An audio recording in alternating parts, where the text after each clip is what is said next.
All right, so for the award wall, guys, everybody on the placement course, the speed course, we're going to move these, by the way. Those are for later. Thanks, Lincoln. Everyone's getting the 12-foot wall on this one. It's just how fast can you go?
No, that's on the other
What?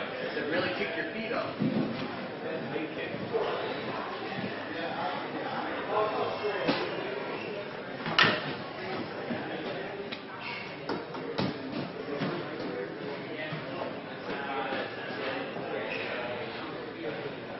All right, at this time, we'll go ahead and all athletes head to the warm-up area or the course area so that we can get started.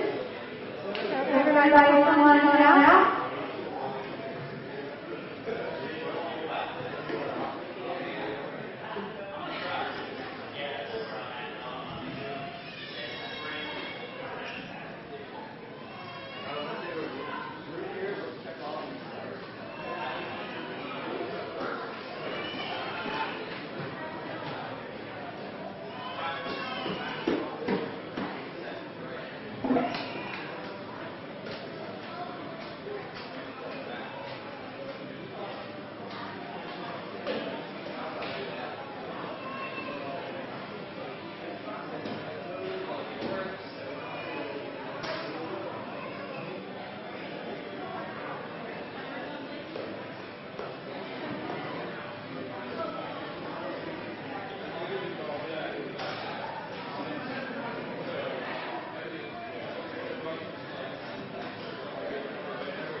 Kane, are you? Hannah up first. Miriam McKissick on deck, and Natasha J. in the hole.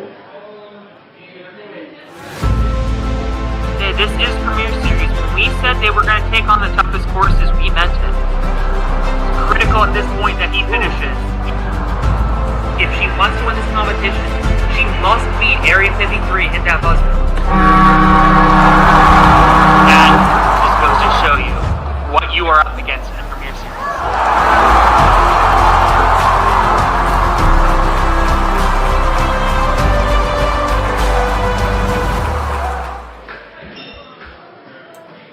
Good morning, everybody, and welcome back to Motive School of Movement in Greenville, South Carolina, home of our second qualifier for the World Ninja League Premier Series. I'm your host today, Kane Casillas, joined by Alex Cunningham in the commentary booth. We are very excited to be taking you through the amateur division, which is a mix of the top 25% of our young adult, and masters divisions from the regular season. Kane, I do have to razz you for your mic being hot there because I did that like 4 times last week. I'm sorry? But your mic was hot during the intro video. But anyway, I am super excited for this amateur division, especially in the amateur male division where we have the young adult and adult world champion going head-to-head.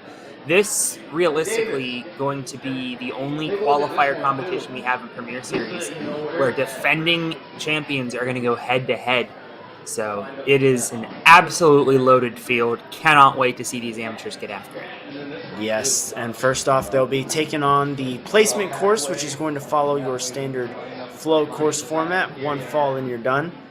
Brett Sims has set up quite the speedy course as we've seen in the recent divisions. Yesterday we had our kids, mature kids, and preteen divisions with some very, very high-performing results. Looking forward to seeing how that's been adjusted for our older athletes as well. Yeah, the preteen division had a surprisingly difficult course, and so, we call it Premier Series for a reason. Brett Sims was not playing around, and I kind of alluded to this yesterday, but I'm wondering how much of the 6 or 7 clears that Brett Sims took personally from the preteen male division. So I'm wondering if this course, if maybe he decided, you know what, this course is a little easy. Let's make it a little harder for these athletes. And we're going to see Hannah Werner get after it right out of the gate. Yeah, I'm very excited to see this very, very tight amateur female division. We've got 5 athletes and only 4 can advance to the finals, which does mean that one of our athletes today will just be missing out very narrowly. And it's going to be heartbreaking, but I'm also excited because it means that everyone's going to be bringing it even more to make sure that they're extra safe. And it looks like we're going to get kicked off with Hannah Werner in the amateur female division. Hannah's coming out of the Northeast, got 2nd place at the World Championship, where she made it to stage 2. Training out of Elite Athletics. Just waiting for the go-ahead from the refs, it appears. Might have some final adjustments to make, or maybe just final checks on the timer. But she looks ready, and I'm ready to see her go. Yeah, these 5 female athletes in the amateur division finished 2nd, 5th, 6th, 9th, and 11th in their respective divisions at the World Championships. So very high-level athletes. And I have a good feeling we're going to see some of them go elite this upcoming season. I absolutely think that Hannah is one of those athletes who could take that leap up to elite next season. Very exciting premise as well. A lot of young adults do decide to go young adult in their 1st or 2nd seasons just to try to test out the waters. Ooh, close grab there, one-handed. But we're moving on through those dropping boxes. Very nicely through. And, a little bit of a trip that could slow her down a little bit, but has a nice swing going up to the flywheel. Has a good match. Could have dismounted there. We saw that from other athletes yesterday. Did not see that from Hannah, but she's still going to put up an amazing time. Look at that. 49.55 seconds. A sub-50 run to start the day off. Yeah, starting off your Sunday morning with a little bit of a scare with the one-handed grab there, but a sub-50. This 1:15 time limit probably not going to come into play for a lot of these athletes. They are going fast and furious right out of the gate. Yes. And that does mean that, of course, just to reiterate our format here, your placement on the placement course determines the run order for the challenge course, and the challenge course is what qualifies you for finals. So, should Hannah have the fastest time with that run, that does mean that she would be going last. But we still have plenty of runners to go and a lot of course to be run. We're going to take it back down to the starting line right now for our 2nd runner, Miriam McKissick. Miriam's been around the block. I remember talking to her back in Season 4 Worlds in Hartford, so she is a longtime veteran of the World Ninja League. We can see just how wide this amateur division spans. We had Hannah, 16 years old, Miriam, 35 years old, both at that top level in their respective divisions, now coming together and battling it out on the course. Love to see it. Good pull through, and is going to get that dismount nice and quick. Maybe took a little bit of caution on that jump after seeing Hannah grab with one hand, but she pops her way through. Yeah, the ideal strategy there is to get a running start into it as she makes it nicely across dropping boxes, but you can force the ring down the track if you want to. A little bit safer, but a little bit slower as well. Gonna have to kip very high. Good pull back, and it looks like she wants to go for a static. She gets it. We saw a lot of athletes do that yesterday. And a good release. Coming up to that warped wall now. Potential for a sub-minute time. She can get up over the wall fast enough. She does. And that time is 58 seconds. Another sub-minute run. It looked like she was in prime position to link on the toss-up, but decided to go with a kick-through instead. I like that we're seeing a bit of a safer approach, and it's still paying off with fast times here. but at the same time, the lack of risk is a good way to take into account your placement and making sure that you're not having an early slip-up. Natasha Jeskowitz is a friend of mine, trains here at Motive, and has been on quite the journey this season. Was in Tier 2 and was the only Masters female competitor at the World Championship, so she won by default. But she took that as a challenge to step up to Tier 1, where she got 5th place in the World Championship and 3rd in Strongest Ninja. Has been breezing through the course so far.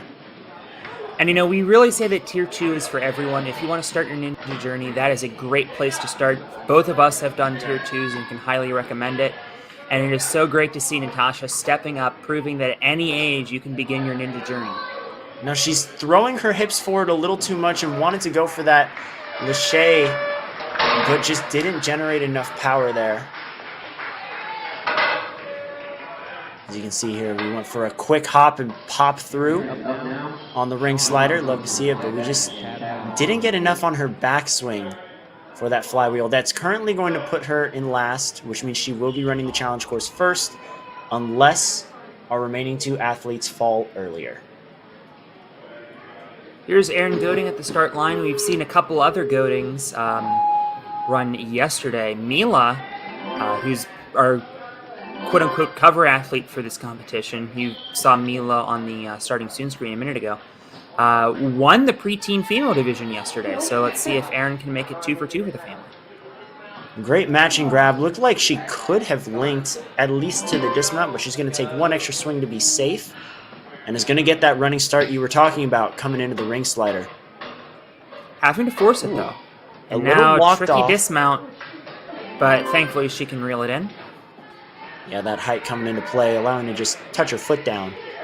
Speaking of footwork, very smooth across the dropping boxes. Aaron going to get a nice big running start here on flywheel. That is the ideal technique. They give you that run up for a reason. Yeah, generates a good swing here. Good tuck of the hips in the back and goes for the static as well. Quick. Right off of it. Yep. Now with Gotta 10 get up that seconds work left, wall, though.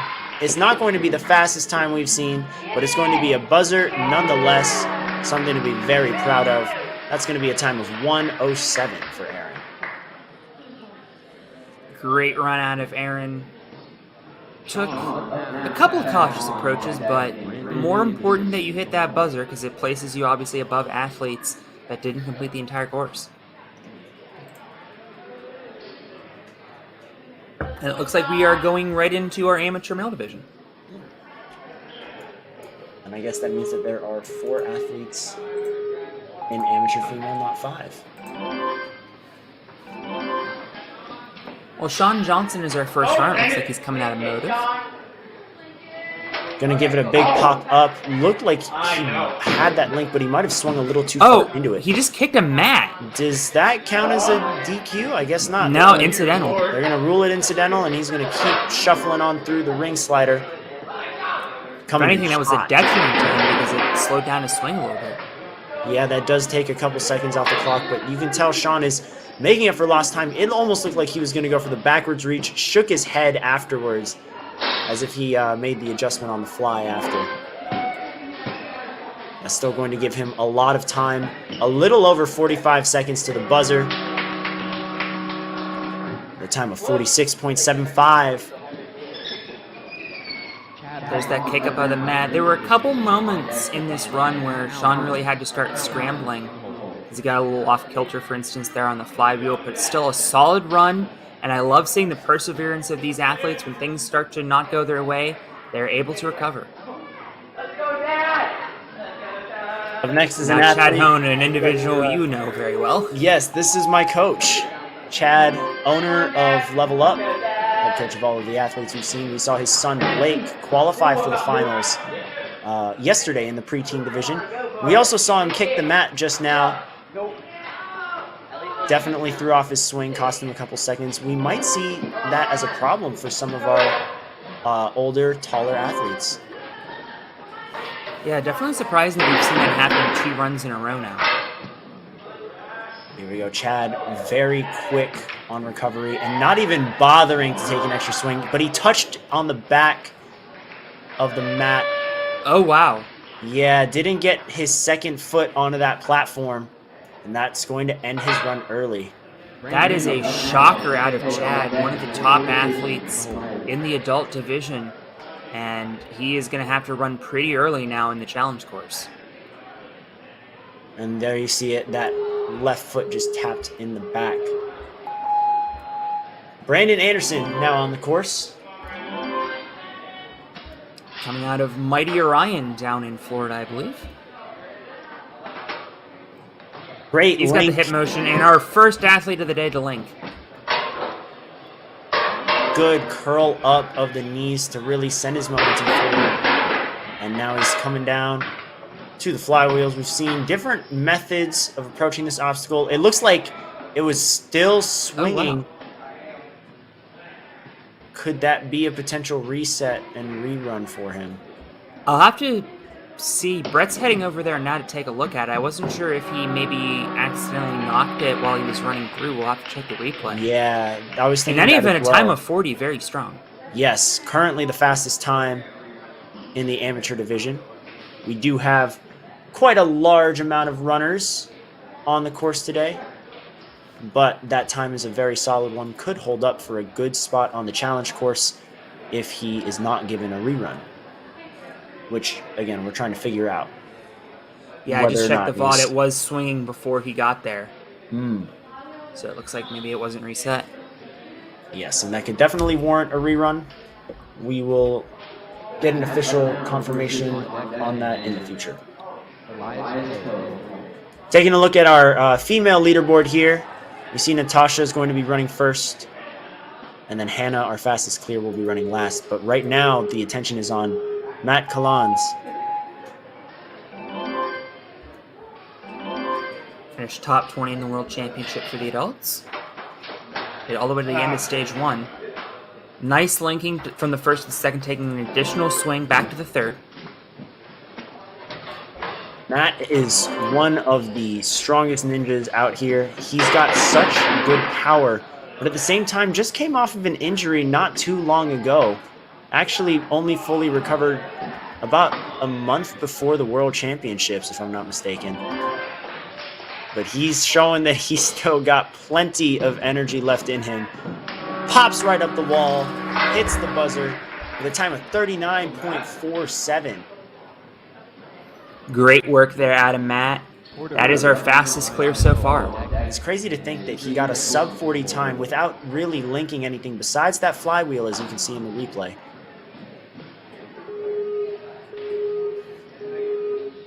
Our next runner is going to be Porter Pearson. Porter Porter was seventh a in member of the Young Southeast Adults League. division this past season. Trains over at Ninja Fit. Says here he's trying to get the word gooder into the dictionary and better out of the dictionary. As the son of an English teacher, I am going to disapprove of that. Well, Porter is definitely doing gooder than some of our other runs so far. Taking an extra swing on the flywheel, though. Kipping right back. And onto the warped wall he goes. Great Really speed. giving it. A lot of urgency. 41.67. Not going to be our fastest time, but still a tremendous run out of Porter. And I love seeing the urgency of these athletes. They know that it's going to come down to the seconds and fractions of seconds. We saw in the preteen, the last runner in the challenge course was decided by .02, so you really need to shave off every little bit you can here on this placement course. And an athlete that knows that very well is Elias Poe. At the last World Championship, Elias cleared stage 2, but did not do so fast enough to move on to stage 3.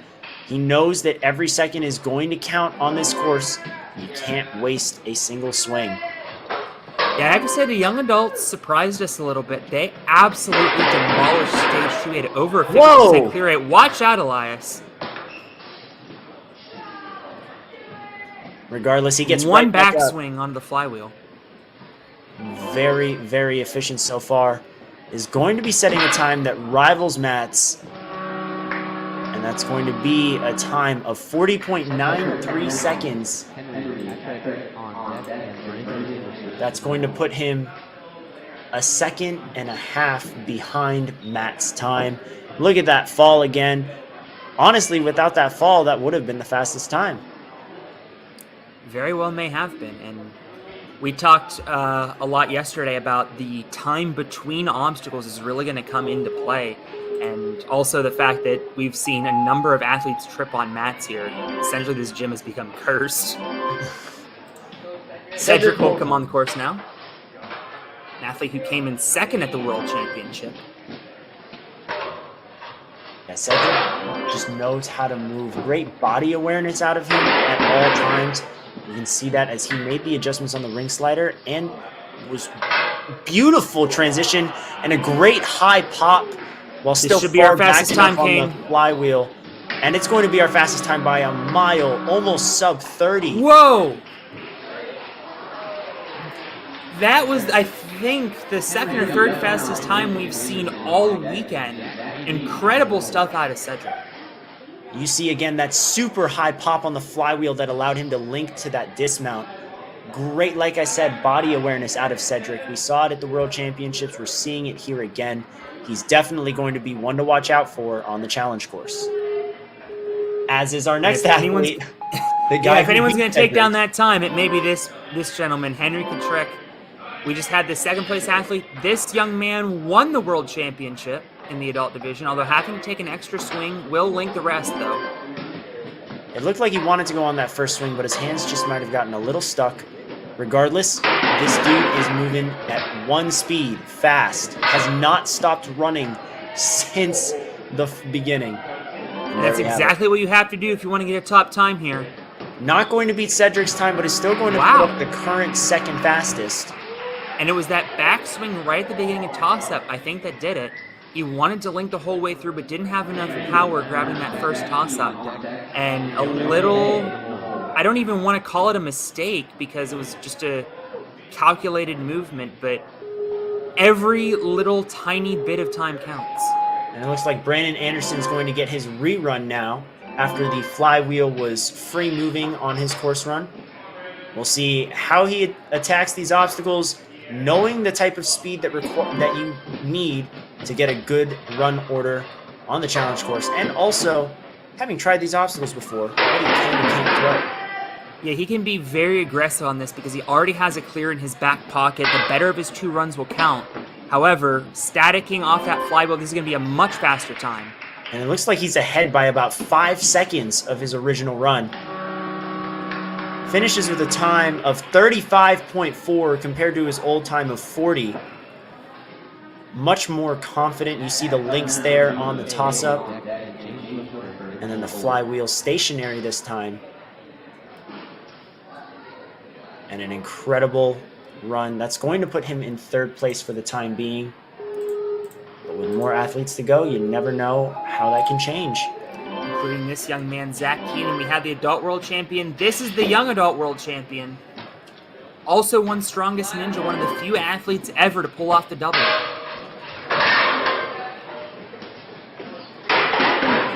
Right through the dropping boxes. He wants to put up a sub-30 time, and he has the potential to do if he goes here. What a pop off of the flywheel. Great urgency. Gets up the work wall. This could be the fastest time we've seen yet. 26. It is the first 26 we've seen this weekend, Kane. Wow. Oh, this is going to be a good battle in this division. I can feel it.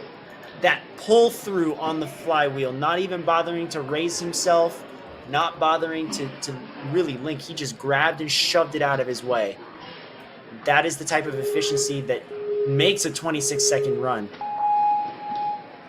Well, from first place at the World Championship to second place, Jonah? Here's Jonah. He made it to the second to last obstacle of stage 3. Jamie Kusen running on through, taking on the dropping boxes, not wasting any time. Coming in very hot, but making a very quick turn after the dropping boxes. That's what we like to see. And he's also going to link that dismount. It's going to just pop right up so fast that the camera couldn't catch him. 29.12 second fastest time. Not going to be fast enough to catch Zach just yet. Still in a very good spot for the challenge course. A tremendous run, and I love how quickly he got up the warped wall here. Every little fraction of a second counts, and getting over that warped wall you don't usually think about. You usually just think about getting to the top, but he saved a lot of time getting up and over and lunging for the buzzer. James Rutherford is on the course now. He was ranked 3rd in the Southeast region. He's going to give a little pull for, shakes his head, looks like he wants to link. Maybe a little frustrated with his movement there. Wanted that pop off just like he did with that dismount. You do still have to beat the entire course, so if you have to take the extra swing, you might as well take it. Good grab onto that trapeze. Trying to center himself. And is going to take an extra swing again. Which I don't think still was putting up a very good time. He's running really quickly between these obstacles. Very quick to the buzzer. 37.84. And I think this is likely what James looks like as he's not running at an 11 out of 10, as you could tell by the slight disapproval on his face. But at the same time, definitely a run to be proud of. That's going to put him in 6th place for the time being. But Zachary Scott, definitely an athlete who could challenge that. Yeah, you can see already linking the toss-up and a great run into the ring slider. Just striding right through the dropping boxes. Using the trampoline for speed this time. Taking the wider turn, but it works for him. I got a little bit cattywonker having to take an extra swing on the flywheel. Still not stopping him. He's going to finish sub 35. The time of 32.63. That is going to put him in the so top. much minutia comes into this course. Jumping off of the trampoline as he was going into the obstacle, perfectly legal, but it caused him to get a little bit crooked and ended up losing a couple seconds that he could have saved on the flywheel if he would have just vaulted the box. Well, we'll see how Matt Cancro adjusts to the various obstacles as we see. Oh, Whoa! no! He was going for some kind of pop. Instead went ultra aggressive. Oh no, actually. He just hit the front of the trampoline. Yeah. And he buckled. Moved so fast, he likely overshot. Now, as you can see here, we're coming right back to the start line with Emmanuel Friedlob. That is the risk of being aggressive on this course. If it would have worked, he would have been running very late on in the run order, instead likely running first now.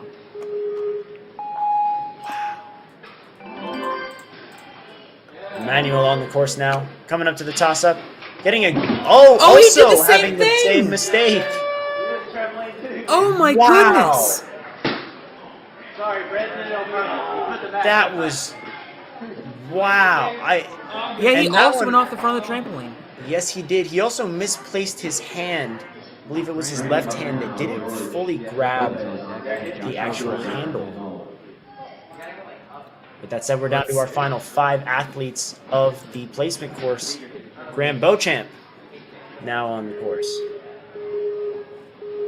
Graham made it stage 3. to stage 3, placed 4th at the World Championship. So we have almost the entire top 5 from the World Championship all here at this competition.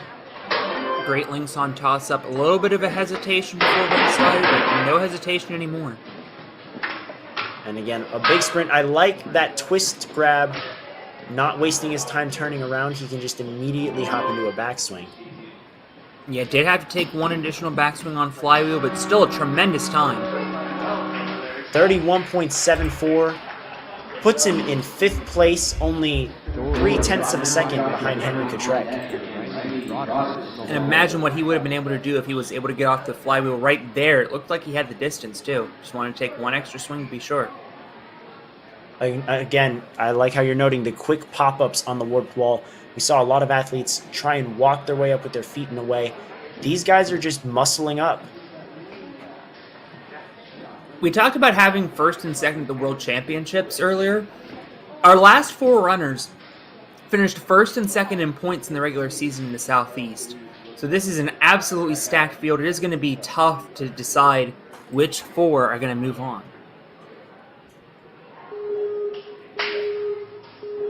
On the course Jorge now, Armas Lopez. Okay, it looks like we had a late addition, maybe. possibly.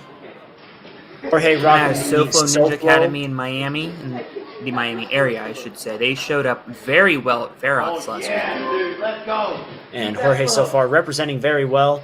Taking an extra jump. Not really coming in with a lot of momentum on ring slider, but is not refusing to stop at all. Keeping that momentum going forward. And we'll see how he decides to twist around, almost barely moving the trapeze on the first swing. But it's working for him right now. But his foot touched in the back. Yeah. All right, man. And that is going And to that's do it. That is the risk you run. He needed to save some time because even with it clear, he would have been one of the first to run. Instead, just shooting for it on the flywheel to try to save some time, and unfortunately not going to get the buzzer. We're going to take it over to a training partner of mine, Josh Brown. Josh, known at Level Up for his rock climbing skills, his grip strength. But he's also got a good speed demon in him. We'll see that put to the test now.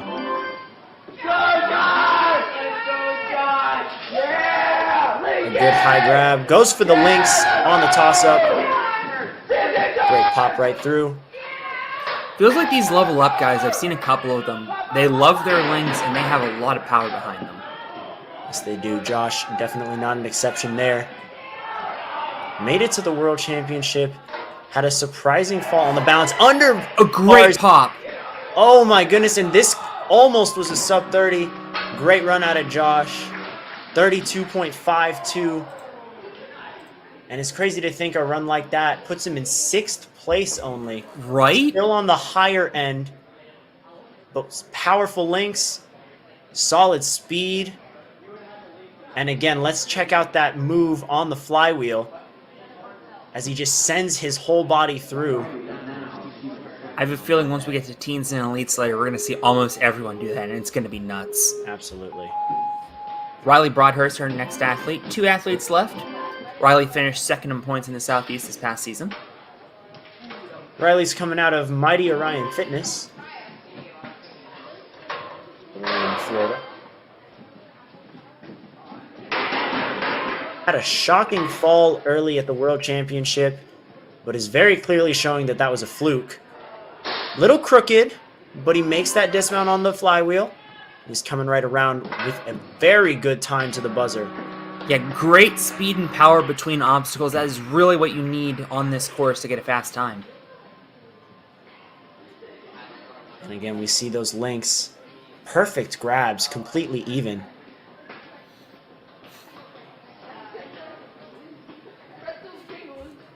Incredible run out of Riley. And that's going to take us to our final runner of the amateur division on the placement course.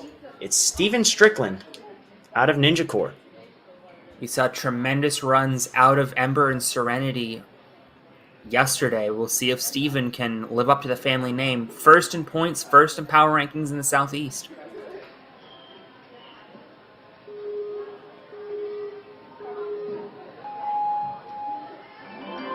I'm just going to read. I see you looking at Yes, I was about to say. I'm trying to figure out. I'm just going to read this verbatim. Huge fan of Ryan Stratus or whoever is announcing insert name here.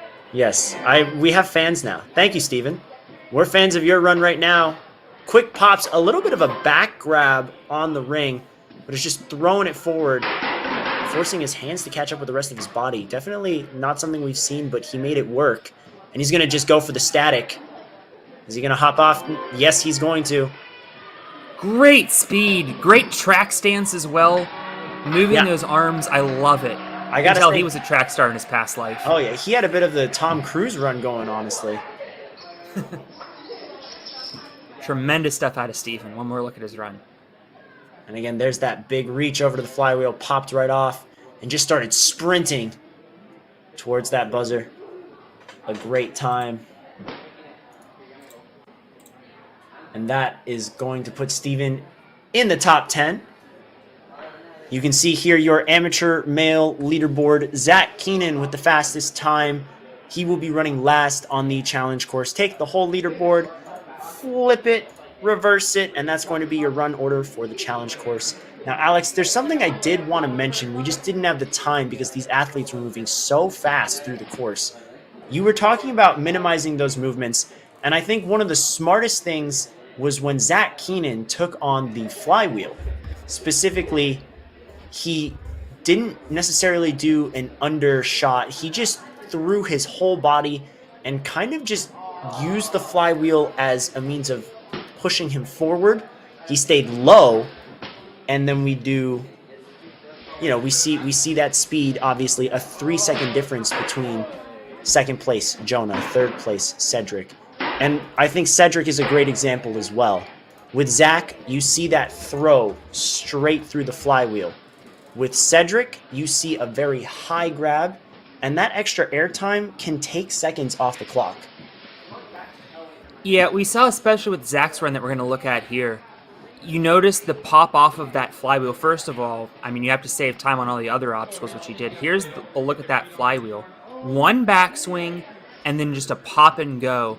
That is definitely going to be the optimal strategy as we get later on into the day. Great run out of Zach, and we haven't seen anyone get sub 27 yet. Zach getting 26, tremendous stuff, and just goes to show you that when we get into the teens and elites a little bit later on, we're going to have the potential to see some sub 25s. Absolutely. And it honestly, looking back at that replay for Zach, it didn't even look like he was aiming for the flywheel. It looked like he was aiming for the platform, and there was just something in his way. And we compare that to Cedric's run, which was amazing and still very, very impressive. But we see how high he gets, that extra second of floating. As beautiful as it looked and as efficient as he was, this is still a third place finish. That does absolutely make a difference, especially on something like the challenge course, which we've seen a lot of success on. That extra airtime, those extra swings, it's all about the efficiency.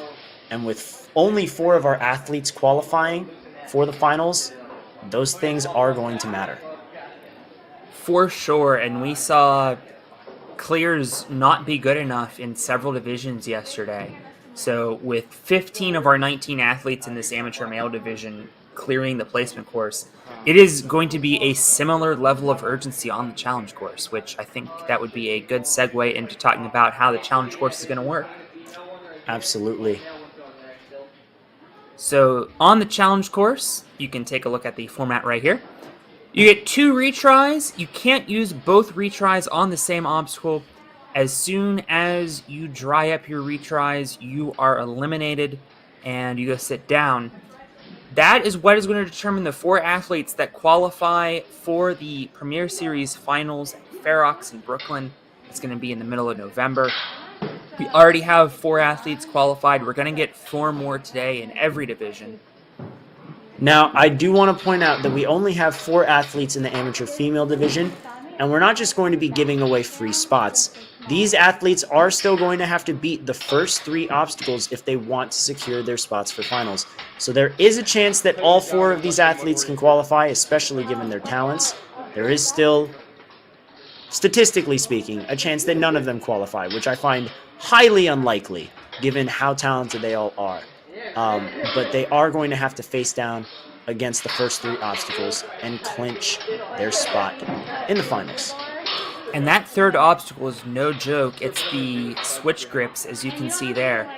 A even more difficult version of the sky swings that we had as the third obstacle at the World Championship. So we're like you said, we're not giving these spots out for free if they've got to beat that third obstacle. Absolutely. These sky swings are more exaggerated because of those yellow ledges, as you can see behind the leaderboard graphic. They are forcing you to place your hands in specific spots. We've seen a lot of athletes grab the middle of boards on these sideways laches, but at the same time, now you have to be precise and you have to shoot your hands out just a little bit further, which honestly can be tougher closer up because you have less time to adjust your body. Well, we are going to head down to the course rules in just a second. Grace Sims is going to walk you guys through what they have in store for this challenge course for those of you that weren't with us yesterday. But first, we do want to highlight one of our elite athletes, Enzo Wilson, and the awesome stuff he's doing for the environment. So now we take you to this word from Ocean Needs Everyone. Ocean Needs Everyone is celebrating 5 years of saving the oceans. My name's Enzo, and through Ocean Needs Everyone, I help save the ocean by doing beach cleanups, CO and mangrove plantings, making art about recycled plastic, and making films regarding the ocean's health. How can you help save the oceans at home? Well, even if you don't live near an ocean, trash can end up in there eventually, so cut down on your use of single-use plastics. If you see trash on the roads or beaches, make sure to pick it up. Use less gas-powered vehicles, fish responsibly, and help support local organizations. I started my organization when I was 12 years old because I wanted to make a difference. So remember, you're never too young to follow your dreams and make a change. Let's all save our oceans together, one piece of trash at a time.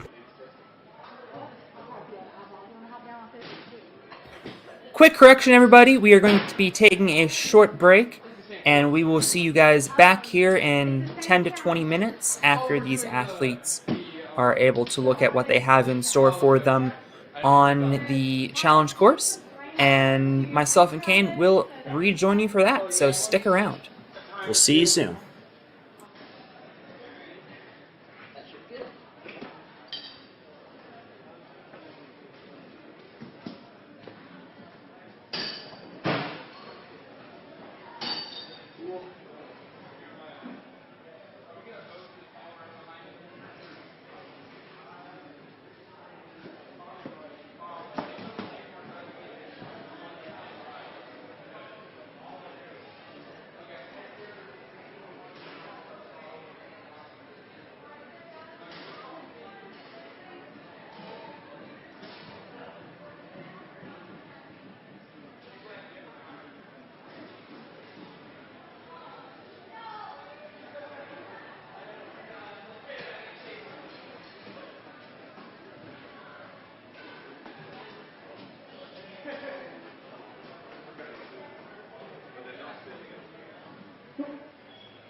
switched over.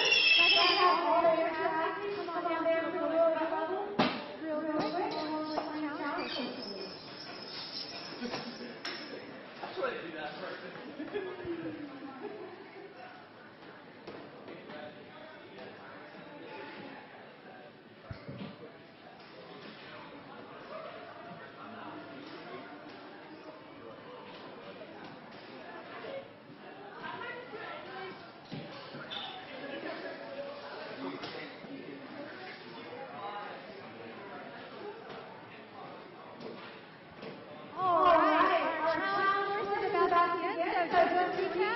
If you feel an obstacle, you're going to go right next to the top of that obstacle and wait for the beat sound to do your root shot. Okay? If for some reason like falls apart before the beat sound, go right back to start again and do your root shot. I'm going to continue going. Okay?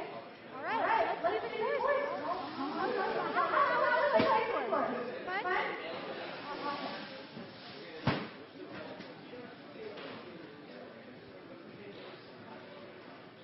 All right, you have to know that run over the best place to do the run over is going to be on the website under results, and you're going to take that result, and you're going to flip it. So the athlete on the fastest, who's in first place, who's on last, by circle. So, again, best way to do that, we don't really have a list physical paper because it just happened. So check it out on the website.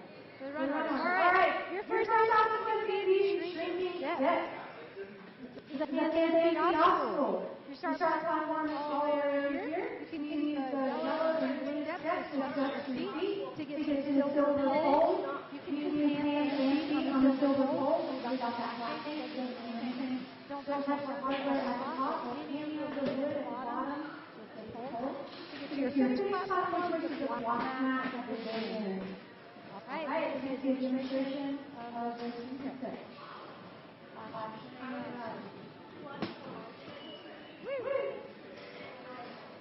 All right, any questions on one? Okay, question. So, if you pop out on the bottom, not a course malfunction, just means you might have a little too much speed. I haven't seen that malfunction. I have seen it before. Long time. But it doesn't mean you failed it as long as you have much time going on. Try not.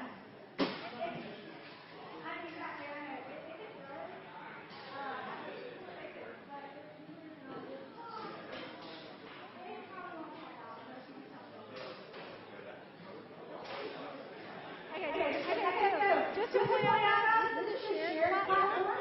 So when you get on this one, don't jump down too hard to the next obstacle. Okay, so you have to go straight from the finish platform, straight into the next obstacle. So feet only obstacle. You can use the wooden block, not the black base at the bottom, but the wooden part.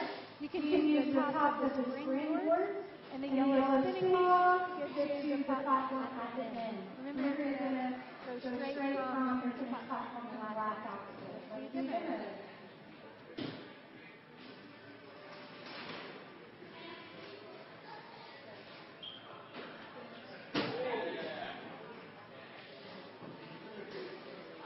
Question about spinning off? All right, from there, you're going to walk on down this mat and then two obstacles in your area.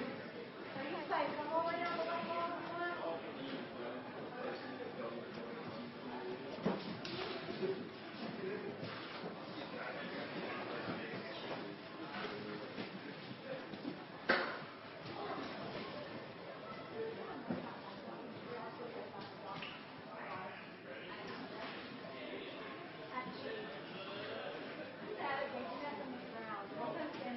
All right, this is the only obstacle. You can use this black bar. That's the only black bar you can use. None of the other ones.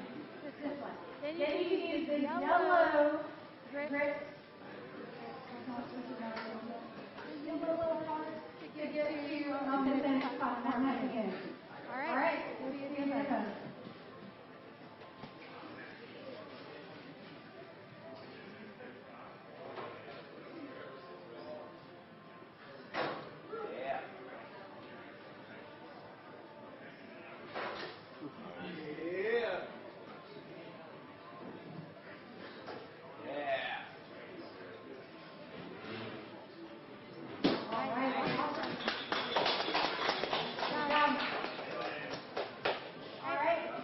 questions about the...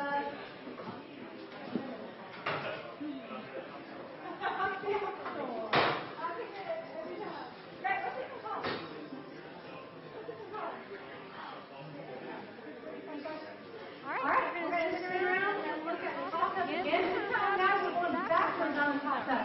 So,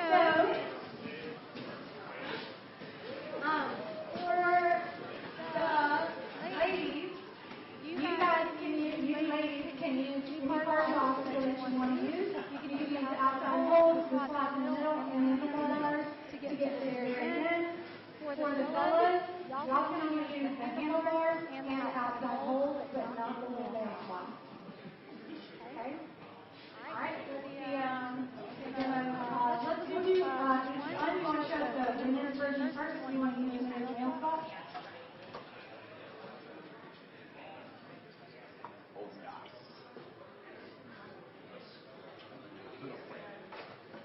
Yeah.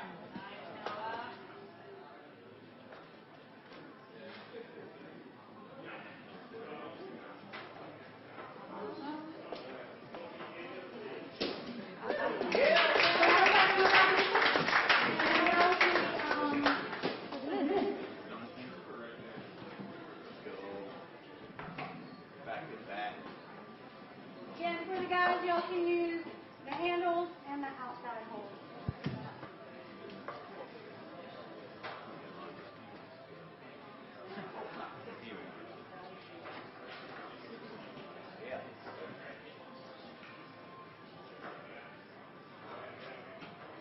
Yeah.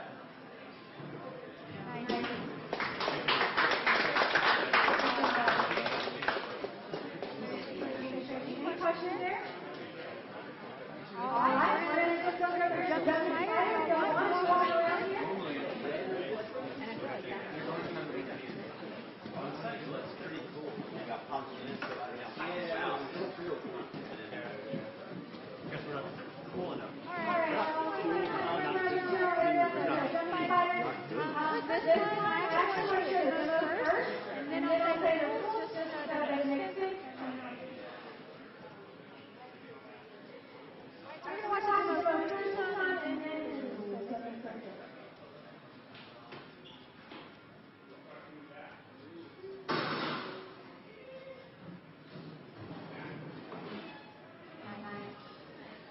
Okay, now listen for the rules. So, here's your starting platform. You can only use your feet on the wooden block and not on the very top. So the top of it is off the feet, but you can use the other part for your feet only.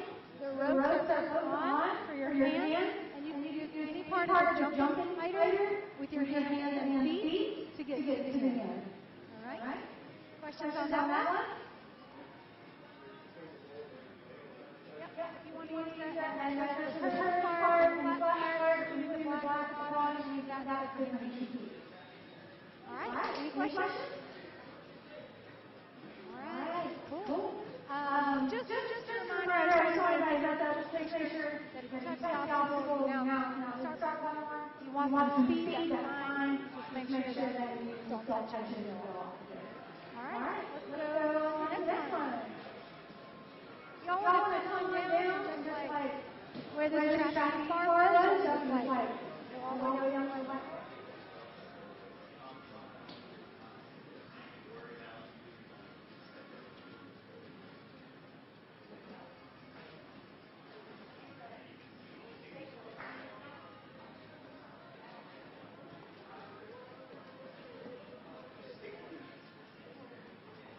All right, guys, we have variation on this one.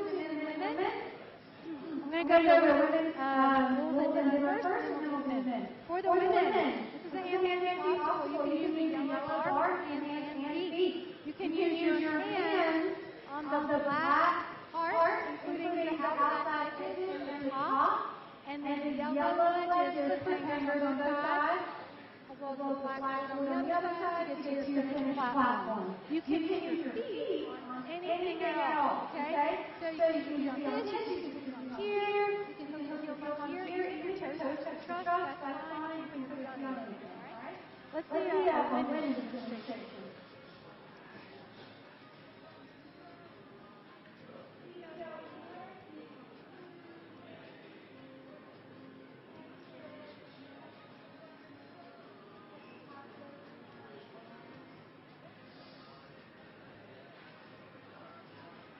Nice job. All right. For the men,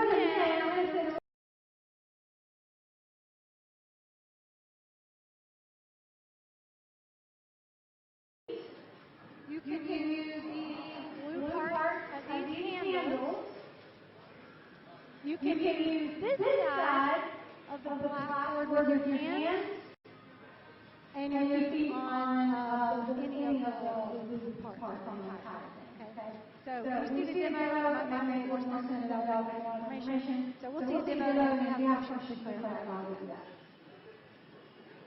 So you can only touch or you can use the handles here, you can use the black and on that side of your hand.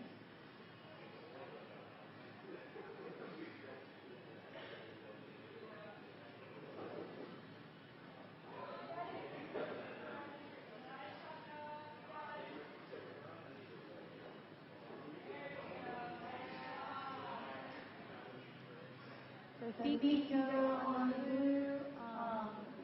blue block on both sides, and hands can go on the black on this side.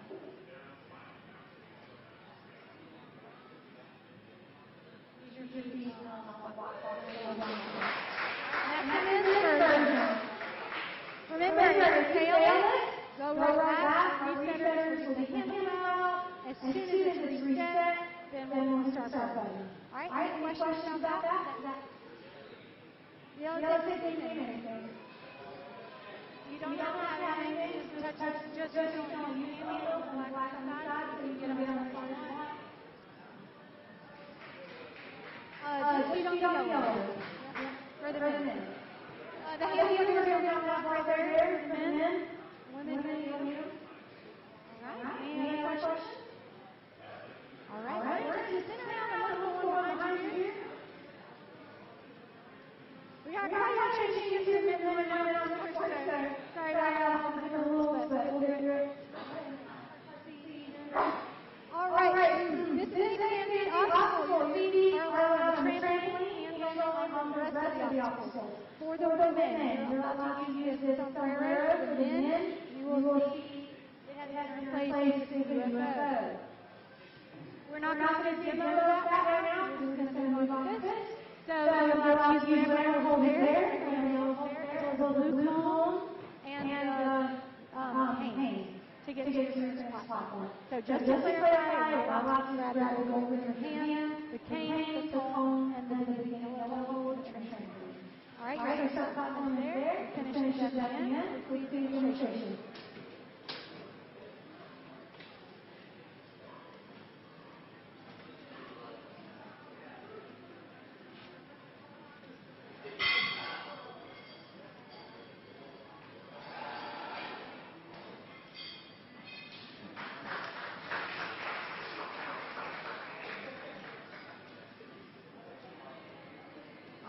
Any questions about that one?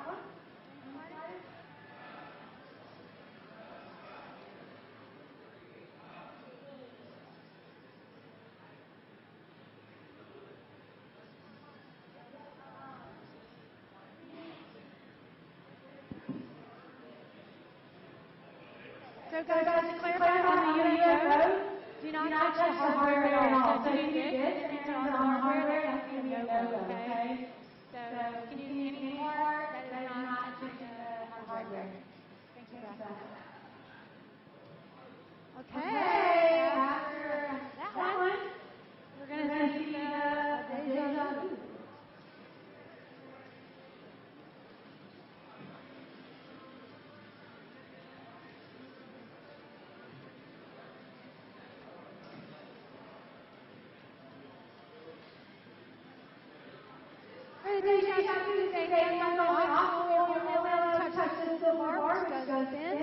As well as the ring to get to your finish platform.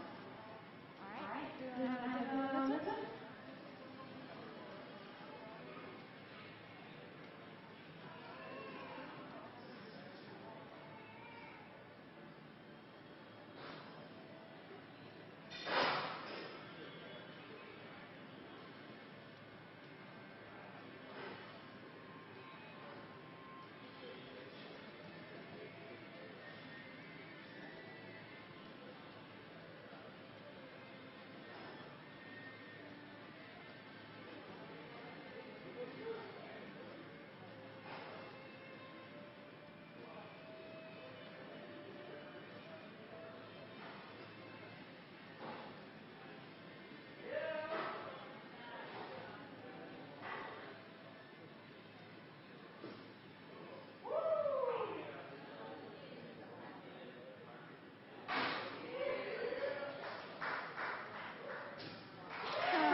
All right. For the wall, the ladies are going to go up to 12 wall and hit the buzzer at the end. Stop that. So we're going to hit 12 wall for the ladies.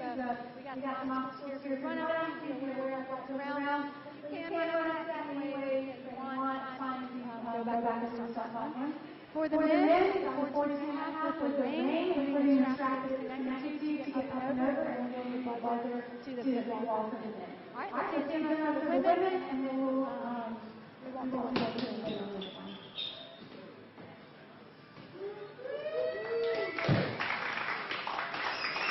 All right, we are going to have a timer for the women of 3 minutes. For the men, it's 2 minutes and 45 seconds. We will leave a little break after the women run to do a couple of change out. And then we'll start it. So at this point, going on about the little break, we'll start our change.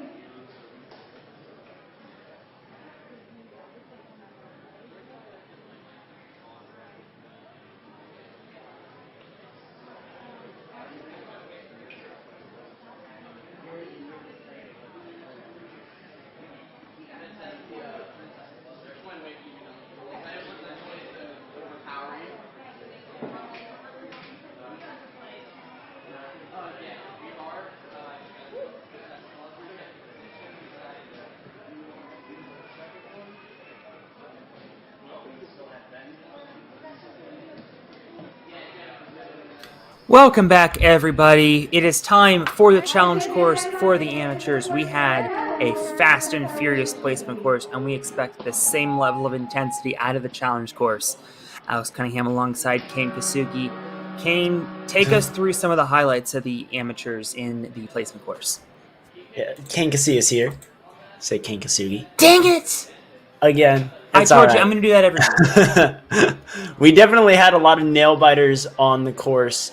A lot of very close finishes. As you can see here on our amateur female division, we have 4 athletes, 3 of them hitting the buzzer. Erin, Miriam, and Hannah all moving very quickly. We saw Hannah Werner, our first runner of the placement course of the entire day, ended up with the fastest time in her division and will be running last on the challenge course. She had some very smooth runs, a very quick pull up the warped wall, and a great static on the flywheel, if I'm not mistaken. Very, very efficient moves, and it's that type of efficiency that's going to get you first place today. Now, for these specific athletes, these ladies, they do not have to worry about not qualifying in the sense that they eliminate each other.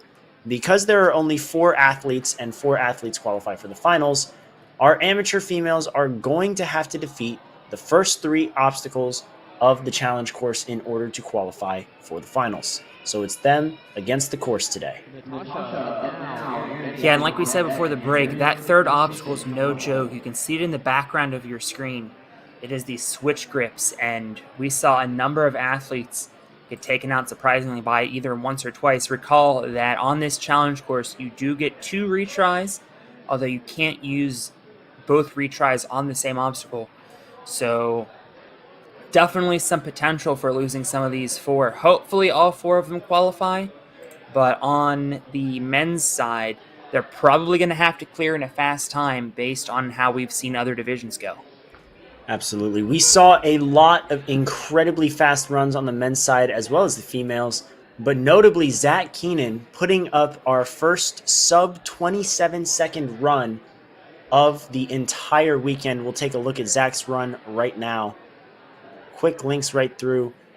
And as I was saying earlier, every single movement is going to come into play, and that move on the flywheel is absolutely what set him apart from the rest of the leaderboard. Certainly true. And I think we're going to see that more often in the teens and elites, but Zach Keenan really leading the way. And over on the women's side, we had Hannah Werner winning the placement course by nearly 10 seconds. If we can load up her run to take a look at who the final runner of the challenge course is going to be. Hannah had a very dominant run coming into the placement course. Did not put the brakes on whatsoever. Oh, I guess no time for replays. No time like the present. We are going right into our challenge course. Our first runner on the challenge course is going to be Natasha Juskowitz. Natasha sizing up the shrinking steps first. She's had quite the journey, covering every single level of competition in a single year. Started off in Tier 2, then at Tier 1, where she podiumed. Did she make it? No, she did. She got to do it again. Back foot taps in the Premier Series.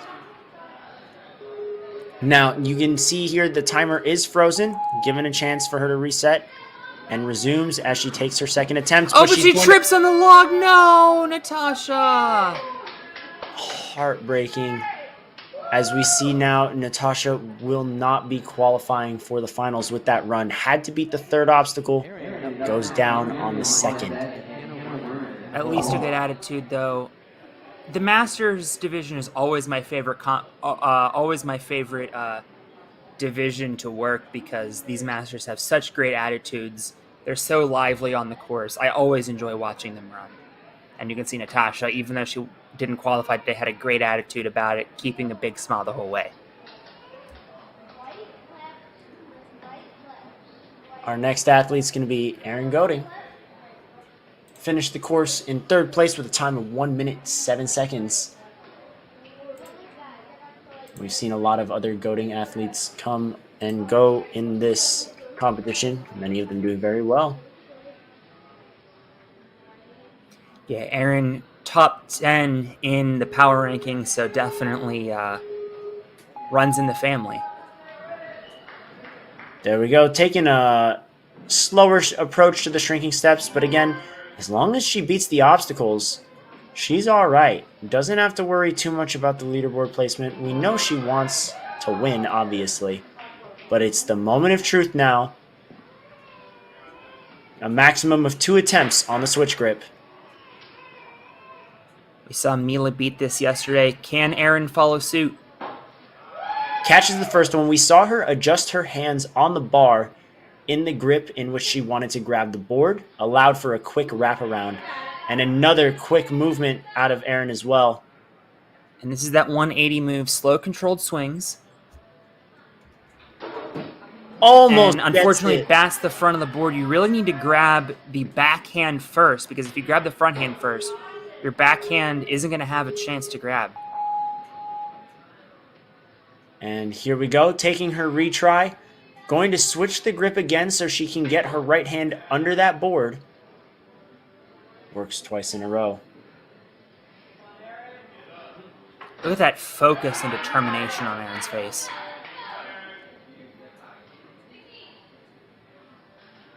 And has to make that 180 move again. Misses. And unfortunately does the same thing. A tough break for Erin as she's not going to join her daughters in the Premier Series finals. And this was the move. You really cannot grab the front hand first. You have to get a pop up and then grab at the backhand. Let's see if Miriam McKissick can lead the way.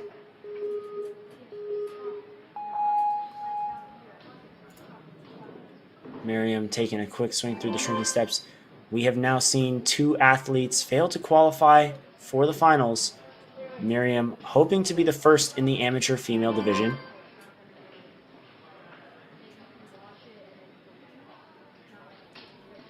Eyeing up the switch grip. All right, and taking a quick transfer over to the second board. Now for that 180 move, we just saw Erin go down on it. You can see her taking one extra swing, popping around. Excellent. For it. Now, is she going to go for that last move or go for the dismount? She's going to go for that move. And gets off the obstacle. Miriam McKissick will be going to the Premier Series Finals. Congratulations. Also secures to Miriam. herself a spot in the top 2. Now, let's see But if with she can Hannah get that behind her, buzzer. she wants to put up a great run. Absolutely. Try to get first. And we want to see it out of her. Perfect grab on the toss-up. Gonna have to land in that other special delivery. Just Not able peels to grab off.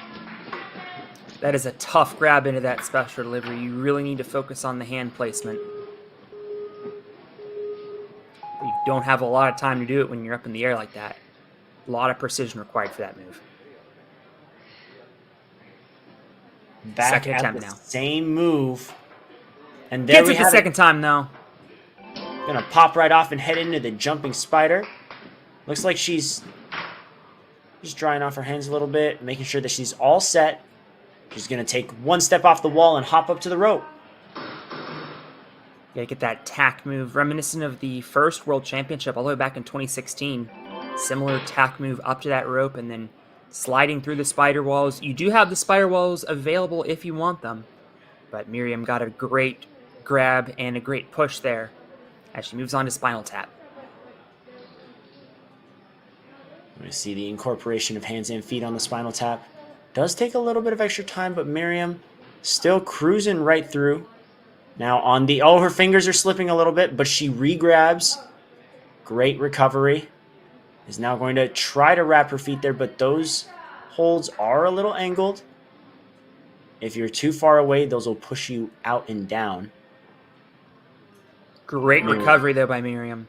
Absolutely. 33 seconds on the clock. It's not impossible to clear with that amount of time left, but she's going to have to start moving now, coming into the cane slider. Yeah, definitely priority number 1 is beating this obstacle. She does have enough time to beat it. I'm not sure she has enough time to beat Deja Vu, the next obstacle. Now she's shaking her head a little bit, not swinging the straightest, and misses that first grab to the cone. It is a pretty dynamic and explosive pop-up.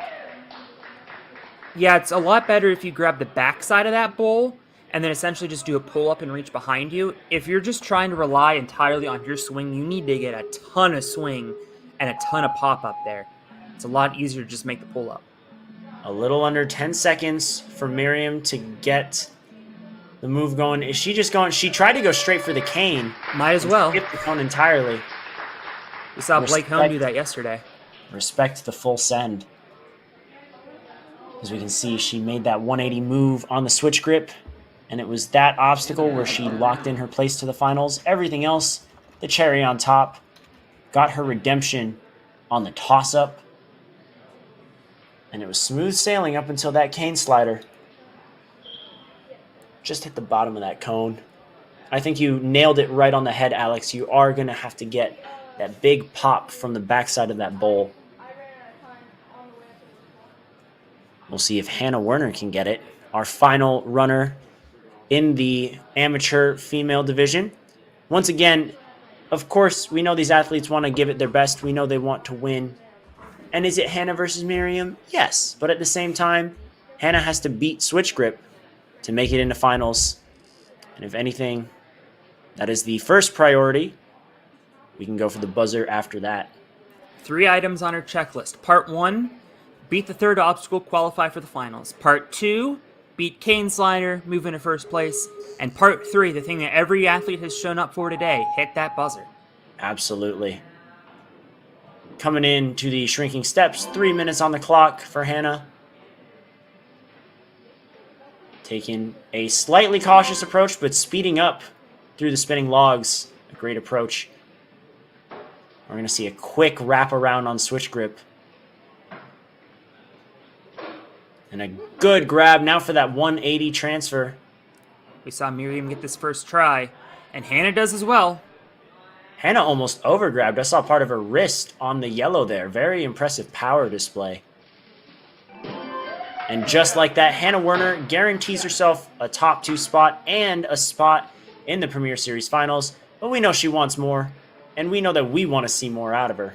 Yeah, she's going for the slopers here. Interesting strategy. We did see a lot of athletes in the preteen divisions use this. No, it's Yeah, the doable. preteen boys were required. A couple of the girls did anyway, and Hannah showing the way, beating the slopers first try. Very impressive, and had a lot of time. Didn't take as many swings. Was very smooth through there, keeping herself centered on the jumping spider. We've seen a lot of athletes this weekend swing side to side and hit the wall. Hannah had a little bit of sway, but managed to get through unscathed. Yeah, she definitely has a faster time than Miriam to this point, so beating this obstacle quickly would put her into first place. Once again, planting her feet on that angled foothold. Doesn't look the most comfortable as those are angled down, but it works for her.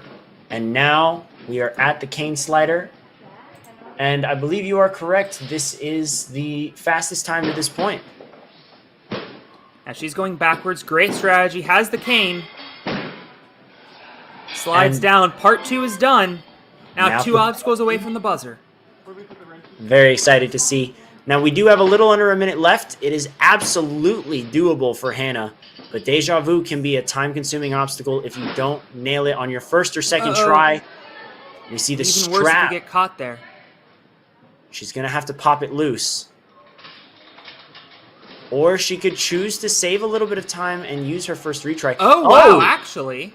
That was Trying to pull crazy. Up to that ring. Very inventive. And she got it with her fingertip Okay, on the then. try. Tremendous work there. Very inventive by Hannah. 25 And that is the seconds sign left. of a great athlete as she correctly hooks the bar to help herself out a little bit. Now, what is her approach going to be here for the last 15 seconds of her run? Hops that ring over, but it's on the wrong side. Gonna have to loop it over. And she's running out of grip and time. What an incredible fight, though. Hannah Werner timing up, but showing the type of resilience and endurance that we're going to need in the finals. Very true, and that is the sign of a great ninja athlete. Being inventive in situations of, I don't want to quite call it crisis, but for lack of a better word, crisis. You know, not very often that something like that happens where you get that strap caught, but in situations like that, when you have to go to your backup plan, pulling out something like this, like I said, that's the sign of a great ninja athlete, and she has shown why she deserves to be in the Premier Series and why she finished on the top of the podium today. Congratulations to all of our athletes. A big congratulations, of course, to Hannah and Miriam. Looks like we're going to be hopping over shortly. Okay, so they're going to make a quick course change, but let's just take one more look. Actually, I want to talk about Natasha a little bit more. I feel like we didn't get time to talk about her, but you mentioned starting in Tier 2. And for athletes at home that are wondering, you know, this looks a little bit hard for me. I'm not sure Ninja is right for me. First of all, yes, it is. Second, go try at Tier 2. We started scheduling on Friday. I'm pretty sure we already have more Tier 2s on the books than we did all of last season. So yes, the facilities are getting more excited about hosting these Tier 2s. The Tier 2 World Championships were awesome as we take a look at Natasha's run through the placement course. Natasha starting in Tier 2 and then working her way all the way up this season alone to the Premier Series. Such an awesome story, and it just goes to show you that everyone of any skill level and any age can start Ninja right now. Absolutely. I got to compete alongside Natasha at numerous Tier 2 competitions, and it was great because, you know, we were a little nervous at first. We were just starting off our ninja journey, and, you know, not only were the courses designed for, you know, beginner/intermediate level ninjas, I know that there are some course designers for Tier 2 who said, yeah, you should be able to, for these competitions, take a guy off the street and you should be able to do at least half of the stuff. And they do pretty well. And you know, if you're training for it, the Tier 2 courses are definitely a great introduction, not only to the courses, but to the camaraderie. Natasha and I became very good friends after, and it's just, the Tier 2 world is such a great environment to start ninja in. And then seeing the progress as we saw Natasha go through Tier 2 to Tier 1. She got 3rd place in Strongest Ninja, top 5, 5th place in the World Championship, almost with a Stage 1 clear as well. It was so inspiring to see. My fiance actually has gone on record to say that Natasha is her hero for those exact reasons. And now seeing her in the top 25% is absolutely incredible. Well, while we still have a moment, let's load up Miriam's run, finishing in second place. We were a little bit worried after Natasha and Aaron weren't able to complete this switch grips obstacle, but Miriam glided through it, made it look easy. And, I mean, she had a tremendous run through those first 6 obstacles. A little bit of a slip up here, but making it on the second attempt. Yeah, and that's the type of adjustments that we love to see. Keeping that poise, remaining very calm. Now, this grab up to the cone, definitely tougher, but I think Alex was right. She just took the wrong approach to it. I think had she turned herself around, she would have had the height for that. And then, of course, see Hannah do exactly that here. She didn't use any of her retries, if I'm not mistaken, making it through the more difficult variation of the toss-up with those slopers. And from there, it was smooth sailing for her. Yeah. Very clean grab up to that cone. Smooth transition on the cane slider. Now, this was a very entertaining run with that fight, getting the strap wrapped around on Deja Vu, and then having to try and wrap that ring around. That pull up requires so much power, and you could see that she was using every inch of her wingspan as well. Very, very incredible fight out of Hannah. Well-deserved win today.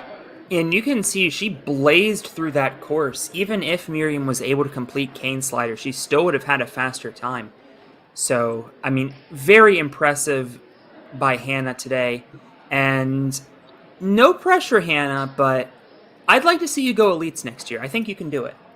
I think she's ready for it as well. Of course, it's her choice, but I would agree with you, Alex.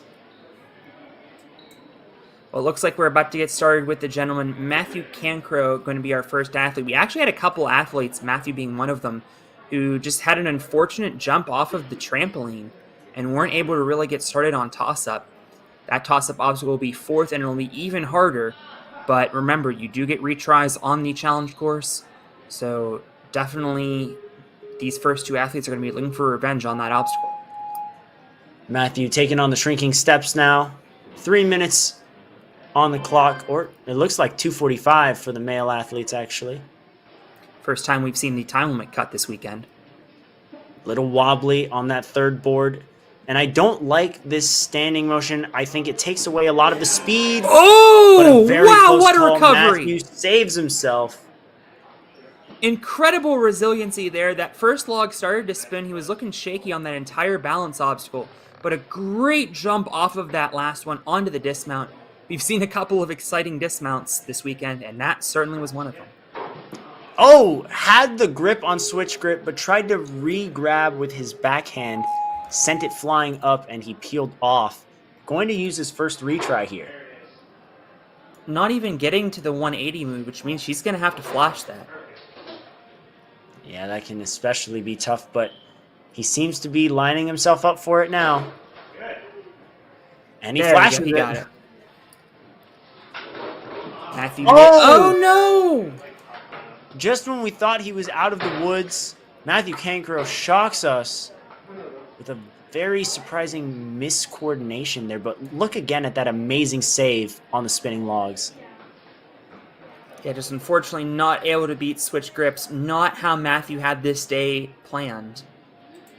But having been in the top 10 in points in the Northeast, a very difficult task.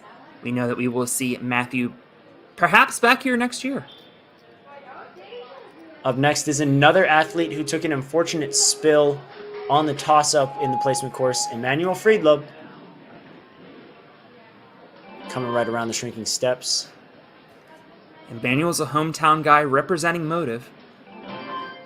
Very clean on that balance obstacle. Yeah, much nicer. Light feet, so important on that obstacle.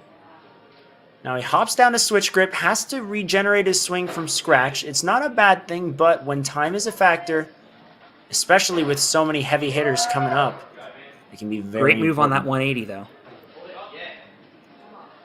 And it looks like he's going to be our first amateur male to get out of switch grip.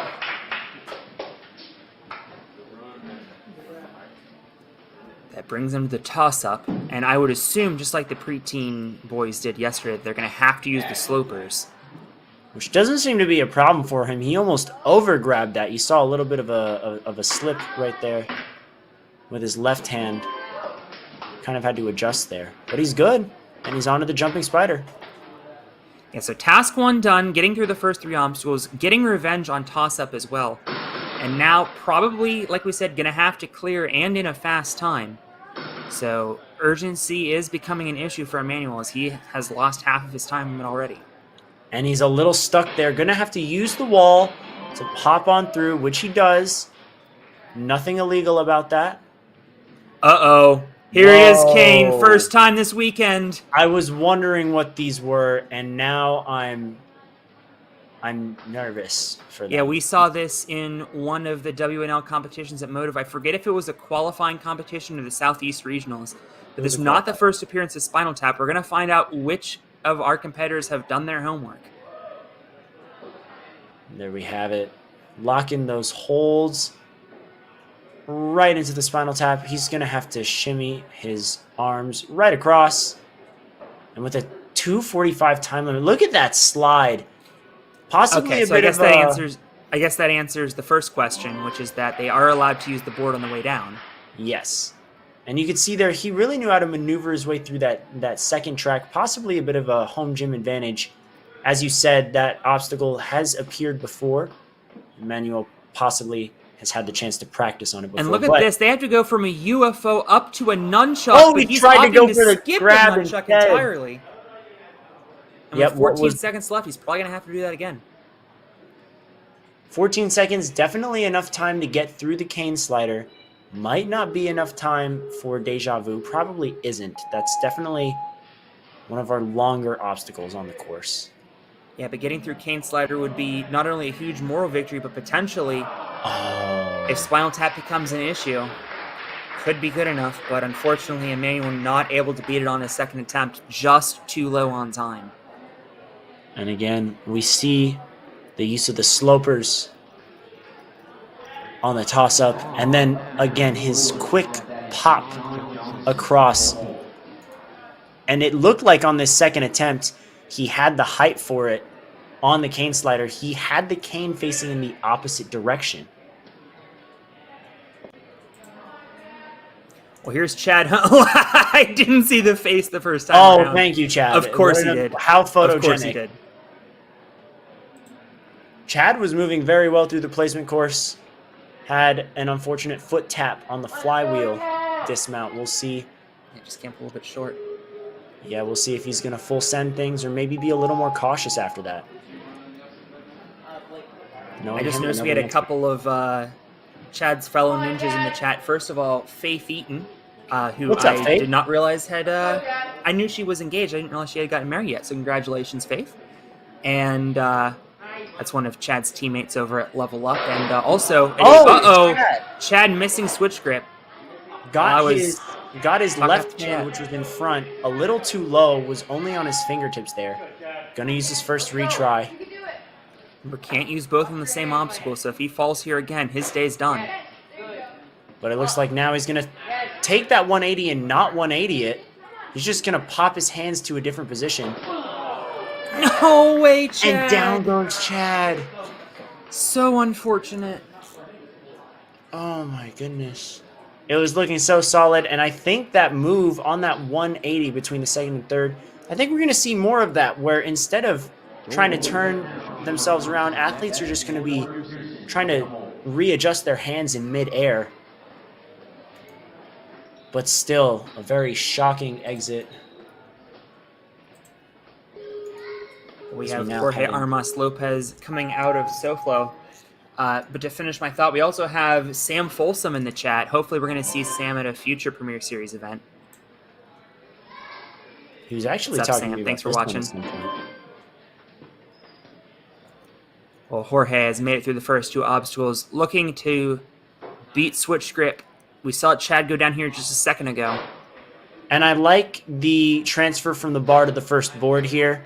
We saw a lot of one-arm swings to just wrap their backhand around the board first. It's just those simple transfers between the boards. They're not simple, but they're smaller and they're tighter. Right. And I think that's what makes it complicated. Yeah, My I've heard apologies. None of athletes this is say easy. that on sideways swings, it's actually easier if they're further apart. These are really close together, so a very technical move. You really have to match your hands. Unfortunately, the first time he grabbed too early with the backhand, the second time too early with the front hand. And all of a sudden, we are seeing these switch grips become a real problem for these athletes. Well, two things. For starters, we have had 4 athletes run the course, which means from now on, an athlete will be cut out of the finals. The other thing is that every runner from now on has beaten the placement course, including Sean Johnson.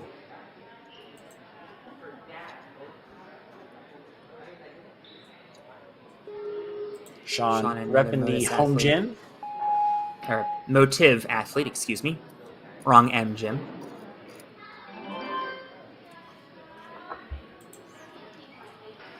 Oh, a little wobbly on the block there. And I like this. Mapping out his foot placement, something I always tell my younger athletes to do. Sometimes they just get a little bit too far ahead of themselves on the balance. And so for you kiddos at home, that's a good lesson. Always remember which foot's going to go on which balance item. And what? He wanted to try and grip it and pull so he could transfer his hand, but realizing that he basically made that board vertical, not the greatest decision. But he's adjusted, and we're back on to switch grip. A great heads-up move there by Sean. You can tell he really has the mental game down. Now just has to execute. And lands that dismount, is the second athlete in the amateur male division to make it to toss-up. And it looks like, again, those holds, those slopers are going to be required. Everything else off limits. Generating a lot of swing there. Great first grab. Kicks with, oh my goodness, one of our only a taller little athletes. Yeah, one of our taller athletes also generating a lot of power. Gives it a little love tap with his foot.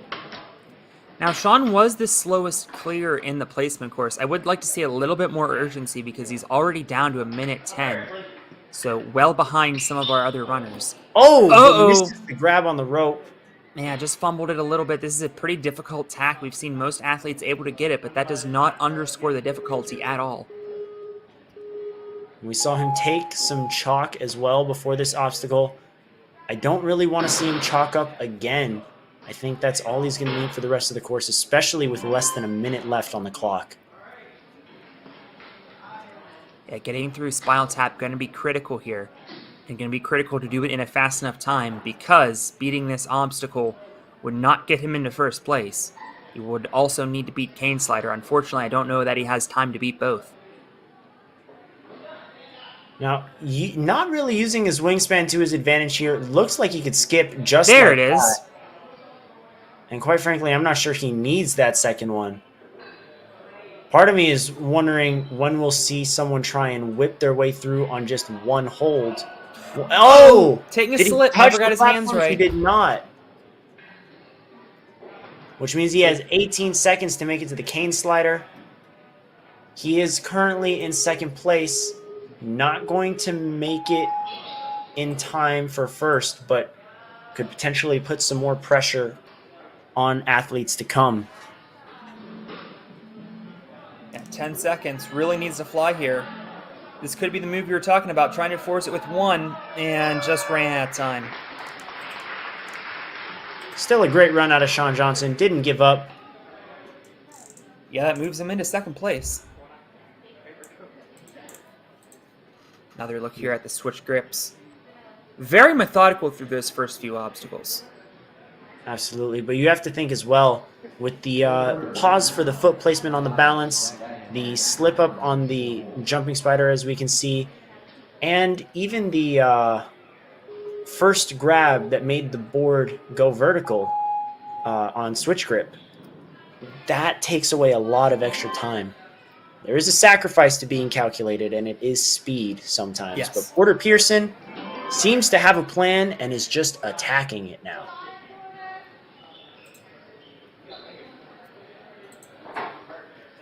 Yeah, Porter with a nice grab there on switch grips.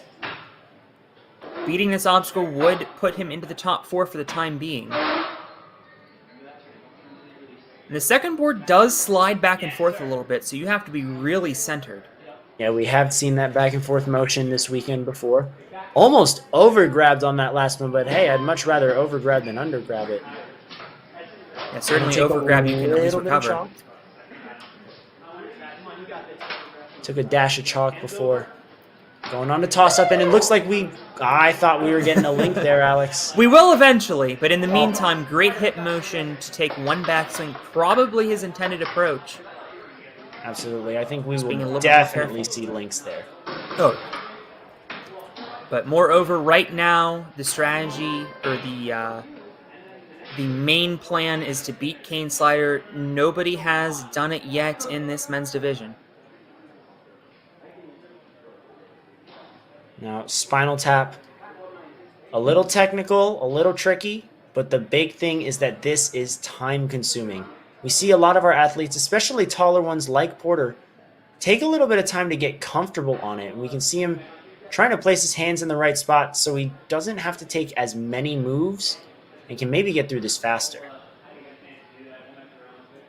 Yeah, it's kind of reminiscent of a bouldering problem in the way that you place your hands and feet and have to climb inverted, but also with the added technicality of a circuit board or a key lock hang. So a very unique obstacle.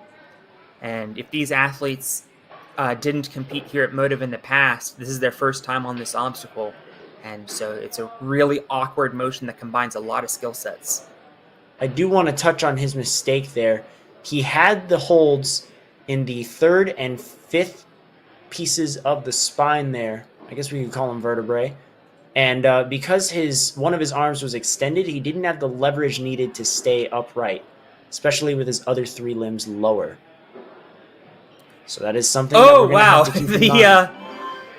That front handle actually fell out. I was a little bit worried watching that, but he was able to get onto the board right as it fell out.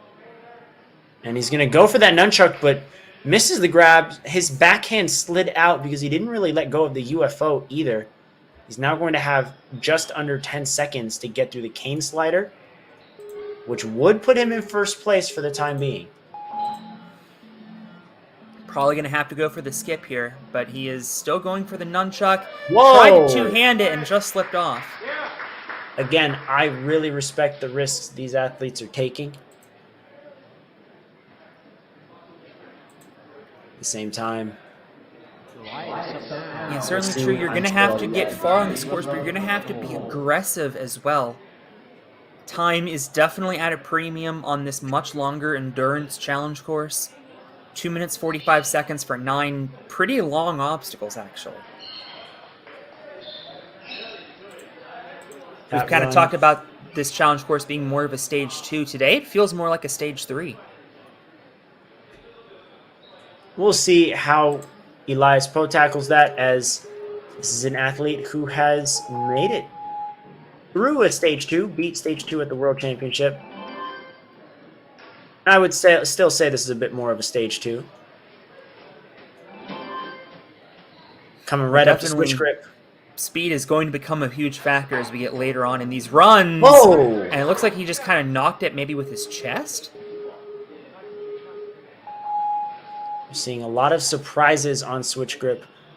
Every athlete, just a reminder, for the last 3 runs, has hit the buzzer on the placement course. We expect big things, and we know this is a tricky obstacle. But it's surprising when they fall nonetheless. Yeah, we said these were going to be the hardest courses they'd face all season. We weren't kidding. But he gets it on the second attempt, thankfully.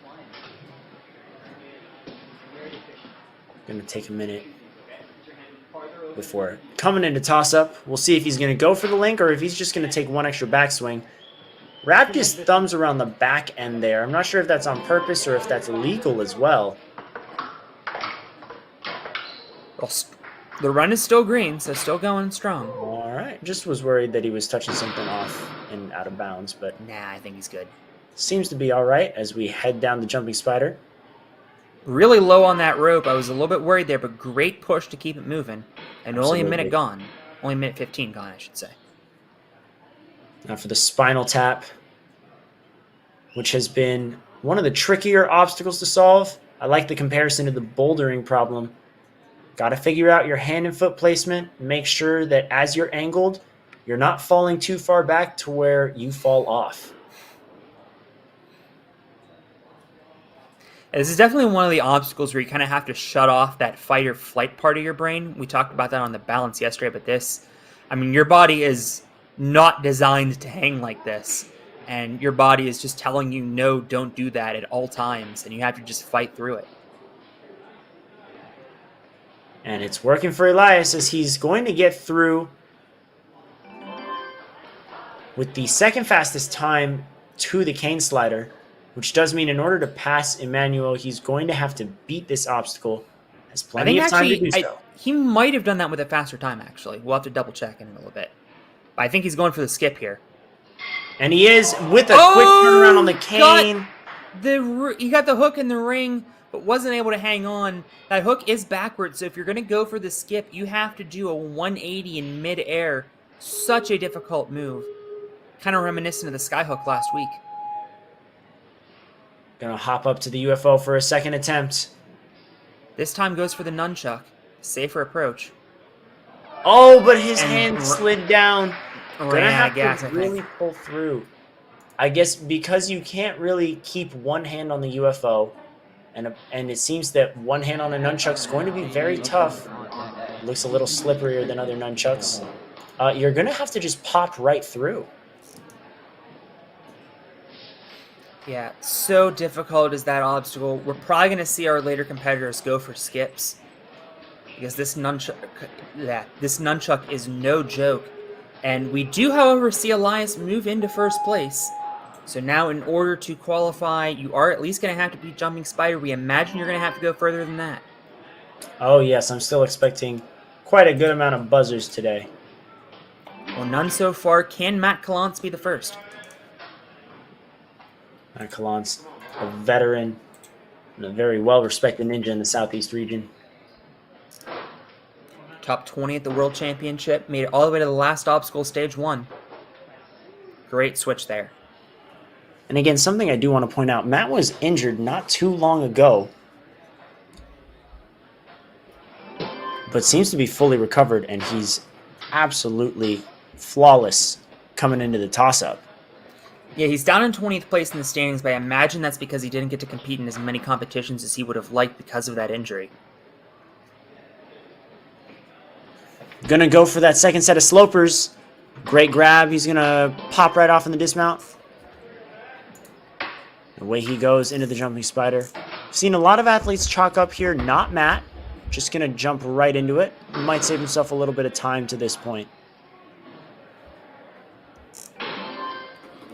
He's through. Now Spinal Tap. He would be the fourth to beat this if he does so. We saw a little shakeout of the arms, just a slight half-second motion. Might not be pumped, but maybe just trying to stay loose. And that's as good as we've seen anybody get through this. Oh, wow! Wow! Very interesting approach. With a hook into the far hole as well. That is the fastest we've seen anyone get through Spinal Tap. His coach rushes over for chalk. Still a minute to go to try to become the first athlete in the amateur male division to beat this obstacle. Here we go, taking on that UFO now. Looks like he's going for the skip. Can he turn that cane around? No, Not on the first attempt.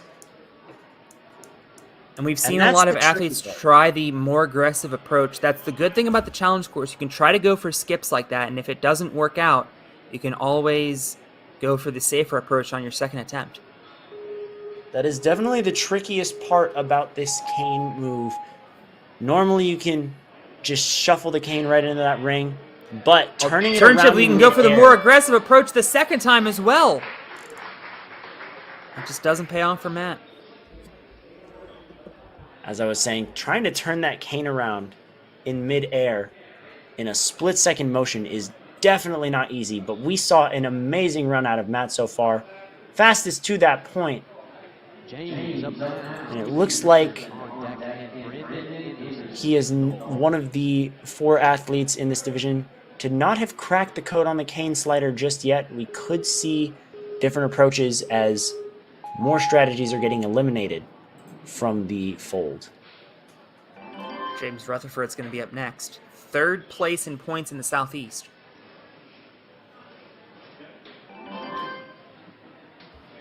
And here we are at the switch grip.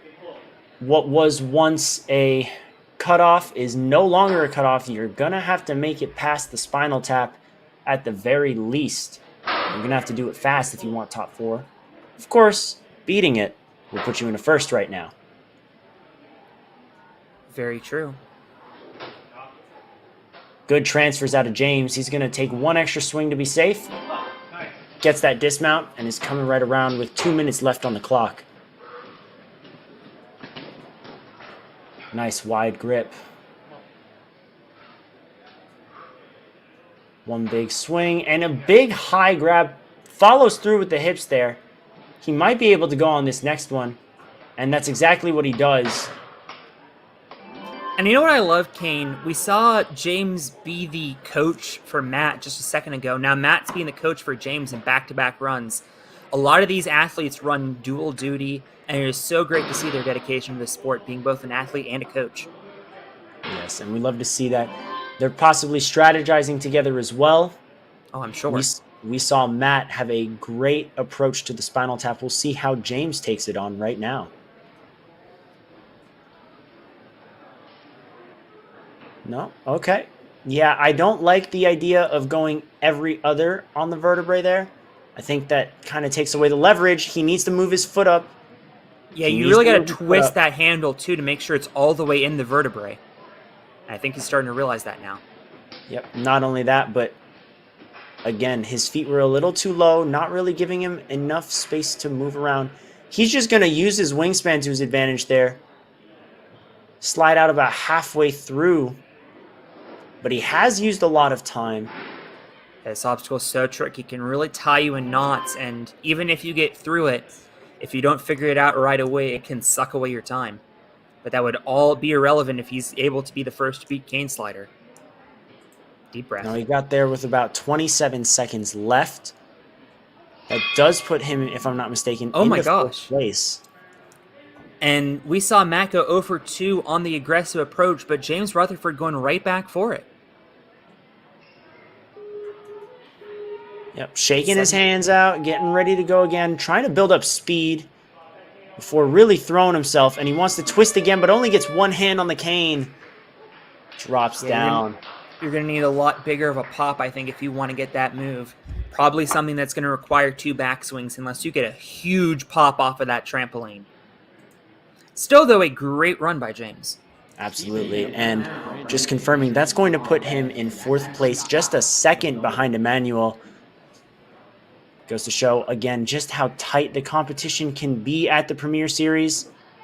We're seeing a lot of athletes get to the same point, and it's just those small details leading up to it that can add a second to your time and put you on the bubble. Well, on the course now, we've got of the Strickland family, Steven, #1 in the power rank for the Masters division. Got 3rd place in the strongest ninja bracket. Says here that he's well tolerated by his wife, Mari. What's up, Mari? Here we see he's kind of sizing up switch grip, maybe a little hesitant, trying to figure out what his approach is. He's going to wrap that hand around so he can properly place it onto the first board. Yeah, sometimes you have a game plan going in, but it's a little bit different when you're up there and the lights are on and the clock's rolling. Just peeled off on that second board. He's going to have to try again. And again, we see that switch grip, so he can just loop right over. Now this is the transfer he fell on. Gets it this time, but now has the even tougher 180. Taking an extra swing. Here he goes. Got it. Really grabs the corners of those boards there. He's going to go for an early dismount, it looks like. He might as well. And it works. Oh, with look a at that. Roll. A tumble. Yeah, just kind of flipped himself over there. Perhaps a gymnast in his past life. I think we're going to be current seeing, life, I should say. Right? I think we're going to be seeing a lot more of that dismount as well. Now that Steven has shown that it's possible, Looked like he wanted to go for a link or at least a very big pull through. Did not go far enough to grab the slopers there. He's got to take a deep breath, get back into his focus here. Half his time limit gone. No more retries in the bank. And there we have it. There's the first grab. Gonna need the second. There it is. Got it. And while Steven Strickland makes it out of toss-up, from now on, he will not have any retries left. It's one and done. Yeah, with a minute left, even if he completes Spinal Tap, he wouldn't have enough time to get into the top 4. So realistically, needing to beat 3 obstacles in this last minute here, with no retries. That can be incredibly tough for a number of reasons, but he's through 1 and is now going to have to move into Spinal Tap. 40 seconds, we've seen some athletes take that amount of time on this obstacle alone. So Steven's going to have to move.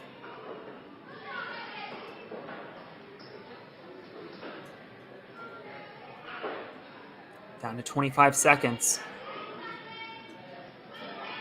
I'm worried about this time here, Kane. But he's really trying to extend and I think just grab straight for the board. Oh, But he falls wow. down. And that's going to do it for Steven. Well, you were mentioning about sliding it with one handle in that middle section, and he did it accidentally there. So definitely a strategy we could see the later competitors employ as Steven ends up getting undone. Great recovery there. Hopefully that makes the highlight reel for this week. That was tremendous. It absolutely should. That was the first person we've seen today go for that early dismount, and he did it in style. So as we move on to the back half of our competitors, we're on Brandon Anderson. Made it to Brandon, 3rd place in the regional championship. Was 5th in the standings. Unfortunately had an early exit on the log split. So not quite an obstacle like this, but would get a little bit of revenge beating some spinning logs. Brandon might have used a little bit more energy today than some of our other athletes. He did have to have a rerun due to an obstacle not being properly reset. But that said, he either hit a way- buzzer twice, so very Yes. impressive. I was about to say, he's got 2 buzzers already. Gonna go for his 3rd today. Not something many premier athletes can say that they did. Exactly right. He would be, I'm almost certain, the first in Premier Series history. I mean, in the storied 2 event history of the Premier Series, which Right. we'll get there. We'll get there, everybody. Oh, of Got to start course. somewhere. It's the second of many. Certainly true. We already have 7 more on the schedule, 6 in a final. All right, now Brandon making very good time. 1 minute 10 seconds up to the 5th obstacle. Gets a high grab on the rope. It's enough for him to whip himself right through the jumping spider. A very gracious dismount there.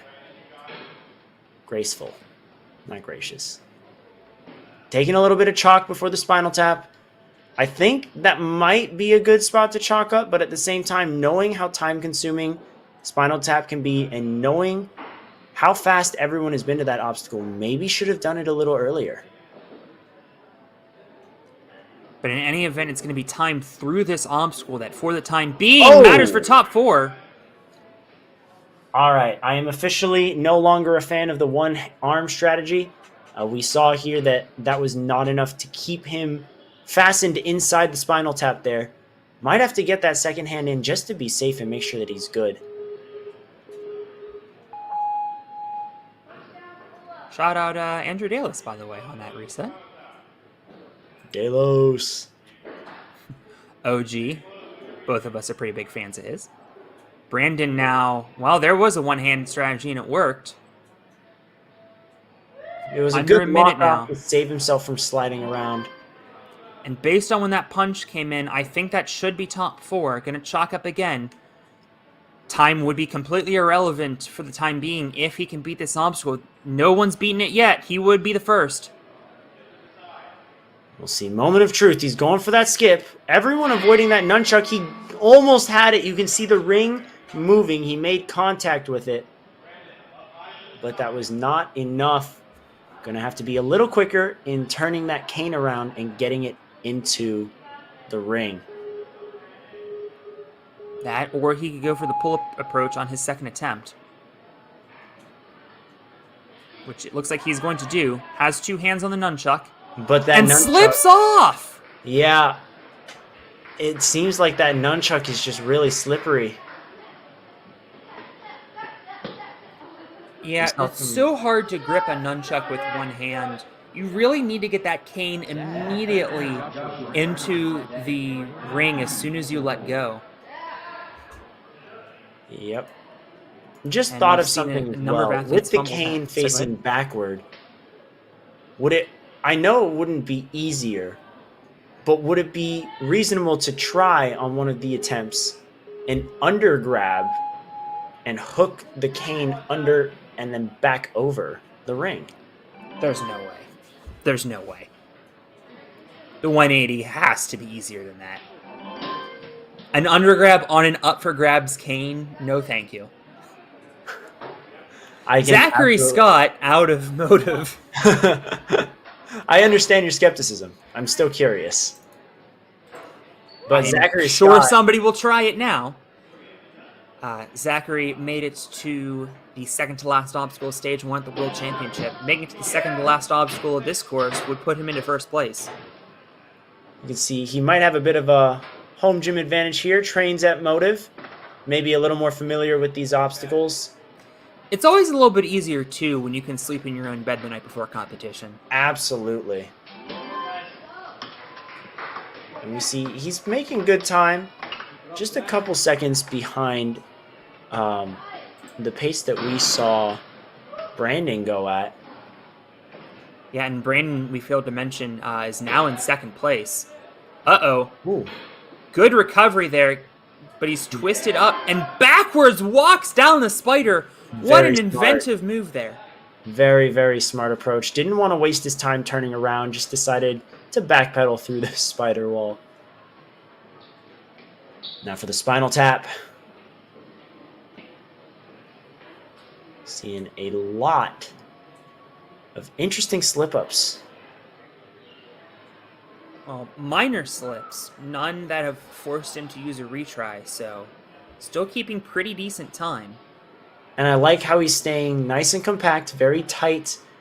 Gonna keep his hand very steady. And it's just shuffling his way through now, using that wingspan to his advantage. Doesn't want to go too far, though. Could pop out like that. Ooh, good adjustment. I don't know if you guys kept your eyes on that handle at all, but it almost popped out of the hole there. Here we go. 30 seconds left on the clock for Zachary Scott as he takes on the cane slider. He has time for 2 attempts. Looks like he's going right for the pull-up strategy right away. Now it looks like he's going to try and generate some swing and hook it on, but his hand slipped off. It was the right idea. Yeah, just fumbled it a little bit. Oh, I thought we were getting our first clear on that attempt, but with 12.5 seconds, it is still very much doable. And he knows exactly what he needs to do this time, so probably could do it a little bit faster. Here we go. Obstacle. This is the moment of truth. Can he move into first place? No! No, he cannot. Just out of gas. Such a tricky move. This run is going to put Zachary into third place for now. We still have a lot of strong runners to go. Yeah, and I'm starting to wonder if we're even going to get 4 clears, because we had talked about, you're probably going to need to clear it in a fast time. But the way things are going on the cane slider, and you still have the very difficult deja vu, and you have that 2-minute 45-second time limit looming, I'm starting to wonder. So am Josh I, Brown up next. If there's anyone that I have confidence in, it's Josh Brown. Definitely has been training his tech recently, as those are obstacles that were tripping him up in the regular season. So he's been on the grind on those a lot more. As we can see here, not going with the 180, just trying to be precise with his grabs. This is the type of stuff when I enter the gym, I'll see him training already. Yeah, good stuff, and I imagine we're going to see some... Oh, well, first of all, aggressive getting up to the platform. Is he going to try to link these? Definitely has the ability to, but he's not going to. He's going to push right through. Maybe link the dismount. Nope. Oh, interesting. That's all right. had a firm grip on those holds. Josh, a very talented climber as well. Oh, wow. Yeah, you can see Wow. great grip strength just managing to grab that rope. Did a whole spin around on that first rope as well, which I didn't even know was possible. Good stuff out of Josh, and plenty of time. Only just about a minute gone. But as he chalks up, tries to figure out this obstacle, he's already down to a minute and a half.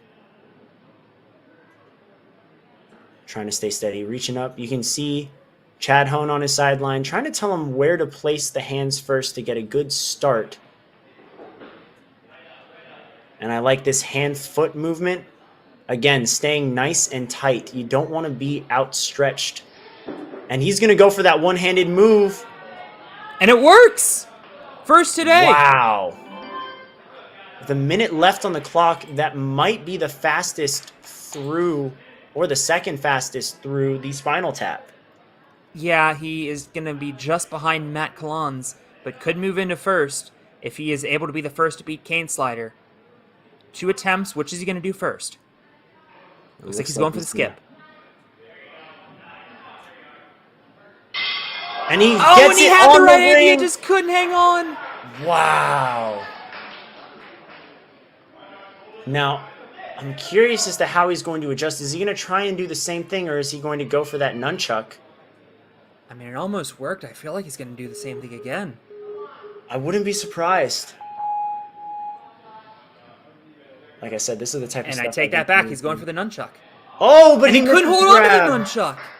He overshot it. You could see his hand almost get on the hook that the nunchuck was hanging on. That is going to put Josh in second, but giving Only us by one 4 of the seconds, closest calls at clearing the cane slider. There's look at that one-hand technique. We were waiting when somebody was going to do that. Josh turned out to be the first. I imagine we're going to see a couple more athletes do that. And then again, the cane and the ring went, but it just went without Josh. Decided to switch his technique, and it didn't pay off. We're now going to see Graham Beauchamp take on the course. See if he's picked up anything from Josh or any of the past runners. Came in Fourth place at at the World Championship. Yeah. Beat Thunderclap, went on the second to last obstacle, pressure point. Only one athlete beat pressure point, and we will see him in just a bit.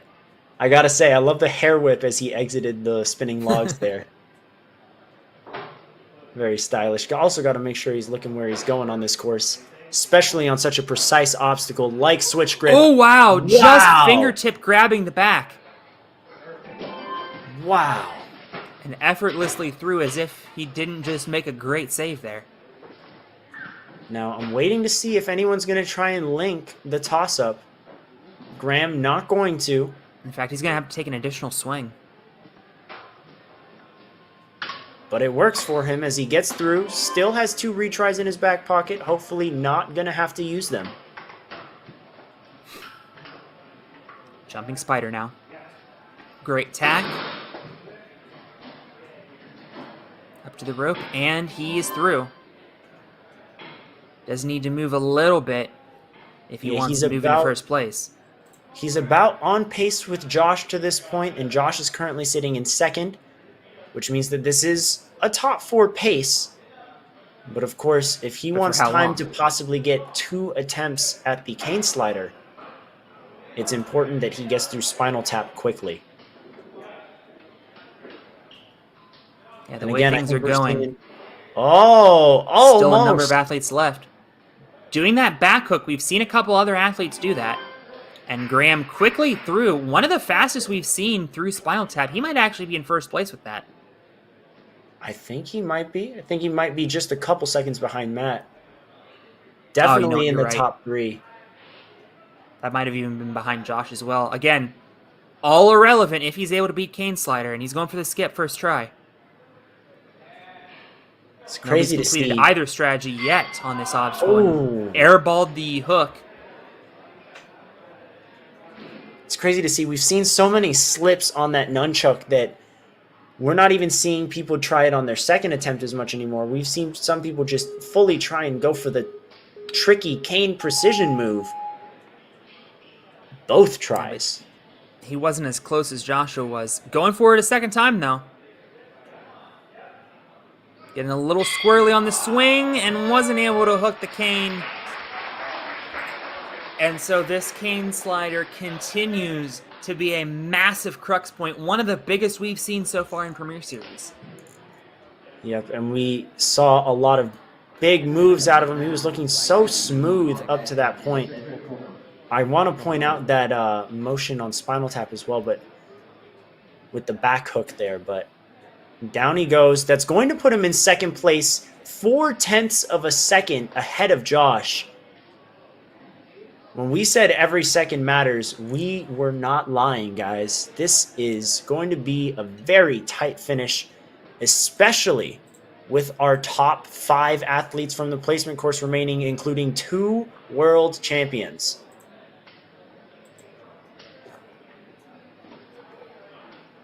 We've got one of those world champions at the starting line right now, Henry Kotrek.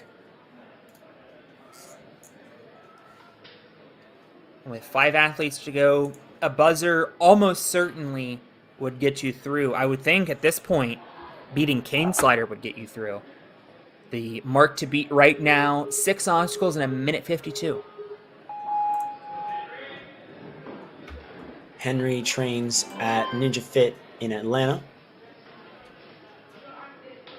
Uh-oh, a little bit of a trip, but managing to save it.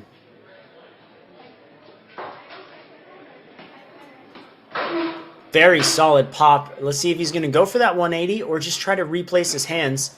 Going to do the 180. Nice pops though between boards. Yeah, didn't take too much of a backswing, but he didn't need it. He just popped right onto that dismount. Now, I think we're going to see a link here. We are not. Instead goes for a firmer grab. Going to play it a little safer. Still making good time. Yeah, and I think at this point the athletes are starting to realize this may very well come down to a race to cane slider, so you really want to attack these first 6 obstacles with a lot of urgency. And we're seeing that out of Henry. Henry is about 15 seconds ahead of Matt's pace, and Matt is currently in first. Working his way very methodically through the Spinal Tap. You see his legs shaking a little bit, maybe having a little bit of trouble with the stability. But he locks in, locks off, and is coming on down the Spinal Tap. That is going to be the fastest to this point by a large margin. Yeah, about 10 seconds. Has loads of time to rest here for cane slider and has the best time to this point to try to get a buzzer. He's going to go. Definitely your best promise. Going for the nunchuck first try. Hanging on with one hand. That's promising. This is promising, wow. Kane. The lock. And there you go. It wasn't the skip after all. It was the nunchuck that gets our first clear of that obstacle. A move. The control that it takes. The strength that it takes to hold that for as long as he did. This deep into the course. What an impressive move out of Henry. And even more impressive, using that wingspan.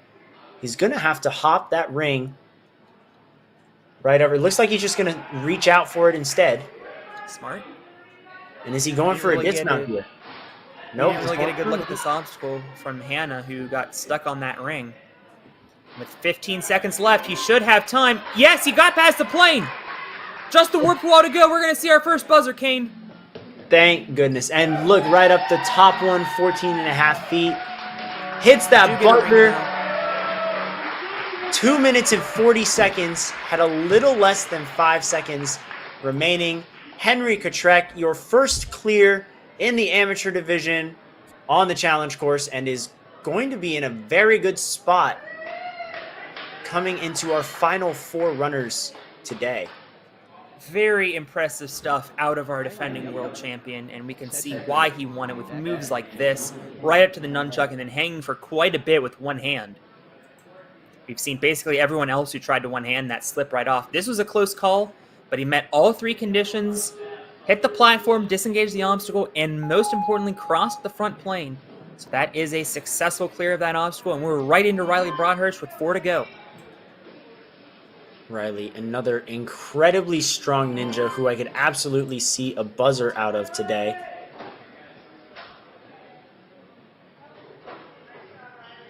Riley is ranked second in the Southeast region after Season 8. Going to pop through. You can see the amount of chalk he's put on. We saw a little bit of powder come up after that grab. Seems ready for more grippy obstacles. Should help on the slopers on toss-up. Great jump. And again, we're not seeing Lynx yet. Lynx the dismount, though. Yeah, impressive stuff out of Riley. He definitely realizes the urgency that he needs to beat this course with. Henry was very fast through a lot of these obstacles and still only cleared with 5 seconds left. On the bubble right now is Joshua Brown with a time of 1 minute 43 seconds to the cane slider. That is going to be the absolute minimum time to beat in order to be in contention for the finals. And look at this strategy, Kane. Going underhand, palms inward. Everyone else has done the opposite approach, but it's working for Riley. I really like it. He's not allowing his hands to fall down. He's allowing to really pull himself out and keep his body aligned, fighting gravity, I think, in the smartest way possible. And that is going to put him into second place. So Joshua Brown unfortunately bounced. Now the question, is Riley going to secure his spot by hitting a buzzer? First things first, got to beat Cane Slider. Definitely has the time for it. But we also saw Henry, a very fast ninja, clear within only 5 seconds. So he's probably going to have to be efficient here. Going to hop up to the nunchuck. And he also uses the nunchuck to success. So I guess that's the beta, not going for the skip. Trying to turn that cane around has proven too difficult. And we've seen 2 consecutive competitors get that nunchuck. But now he really has to move on Deja Vu down to 30 seconds. Deja Vu definitely doable in this amount of time, but he can't waste time popping up to that ring. He's got to pull. He's tangled. Is he going up for the here. other ring? I'm very... Oh, he's trying to go under to the Oh, hook. wow, what a save! 10 One-handed seconds, grab. Gotta Took a get out of risk there. to fade off. He's 5 not going seconds, to does be- he have time? He's not going to be 2 faster than Henry, seconds. but can he get the buzzer? No! Oh, no! Oh, my goodness. Infuriating. Timing out with his hands on the top of the wall. But his hands needed to be just a couple feet away on the buzzer. What a great run, though, for Riley. And you know what the terrifying thing is for Riley? There are still 3 runners to go. If those 3 runners hit the buzzer, regardless of time, that miss, that half second, could be what does him in. But look at this amazing move on that skyhook in Deja Vu. What a great one-handed grab. You can just see how defeated, not defeated, but just bummed he is to not have hit that buzzer. Yeah, one of the most entertaining runs we've seen so far. Time will tell if that is good enough to qualify. Henry Trick now has secured his spot, and Riley Broadhurst would be the next man in if one of our next 3 athletes isn't able to beat the course or isn't able to beat Deja Vu in a fast enough time. Now we saw Henry hit the buzzer, our adult male world champion. This is Cedric Holcomb, the runner-up to Henry. Skips the bar entirely, just pops right onto the board. wow. The first that we've seen do that. Incredible move. He's going for that early dismount as well. Only the second today. And you know what? I think that sets the tone for... Are we seeing the links? Yes, we are. There it is. He Oh, knows he has to move. I was about to say, I figured we're going to see some big moves given the fact that he made some big throws on switch grip. And now we know what we can expect from Cedric for the rest of his run. Made it the power. spinal tap faster than anyone so far. And I wonder if maybe he's going to be the first today to get the skip on Cane Slider. If he even needs to. Very true. I almost feel like taking that risk and potentially falling could eat away at this amazing time gap that he has over everyone else right now. I got a little bit stuck there on the ascent of Spinal Tap, but making it down. And here is Kane Slider. That is going to put him in third place, which means Graham Beauchamp has been knocked out. Matt Collins will be on the bubble in our next run. But Cedric looking for way more. Of course. It looks I like didn't get it. Oh, He went for the skip. you can see as well not only the ring shaking, but the stand that the cane is magnetized onto also shaking. Goes to show how much he had so much power he knocked out the camera. He's going for the skip again, didn't get it! Oh! And that means that Riley Broadhurst has in fact clinched, and now beating Kane Slider is going to be good enough to qualify for the Premier Series finals. But this was an incredible pace by Cedric. If one of our last two athletes doesn't beat Kane Slider, this very well could be good enough. Very surprising, but at the same time, figured he was going to go for... we knew he was going to go for big moves, considering he was the first to link toss-up, made some big skips on switch grip. But now, Jonah Kusenkothen, our second-to-last runner of the division, and he is absolutely a force to be reckoned with. Second place in the young adult division at the World Championship. Little wobbly, but he survives and is on a switch grip now. A good, big pump. Good 180 there on switch grip. And we're not seeing as aggressive of movements because he realizes a buzzer will be good enough, even in that tight time limit. Just needs to beat Kane Slider. And that is the advantage of running later in the challenge course. At the same time, getting to Kane Slider is something that is very important to do in a fast time. And to this point, we saw Cedric absolutely speed through. By now, he was about halfway through Spinal Tap. Jonah a little far behind pace, but still has a shot, definitely. It all comes down to what's going to happen on Kane Slider. Going to work his way up to Spinal Tap now. Yeah, a little bit behind pace, so he would probably need to beat Kane Slider to qualify. If he doesn't beat Kane Slider, then against all odds, it's going to be Matt Collins. As we see a very locked-in, interesting side grip with his hands there. Not exactly facing one way or another. Keeping it in between. A great lock-off strategy there as well. And he's going to shimmy on down. Might have made it faster. No, he didn't. Matt. No, he didn't. Just behind by a couple seconds. But that does put the pressure on Jonah now. He's going to have to beat the Kane Slider. I think he's looking at the nunchuck. Never mind. He's looking at the cane. Oh, no, he's looking at the nunchuck. I was right. One hands it. Oh, fumbled no. it, but hangs on. Incredible. Jonah's going to Ferox. Bumps out Matt Collins. Bit of a bummer as Matt's on his sideline giving him chalk.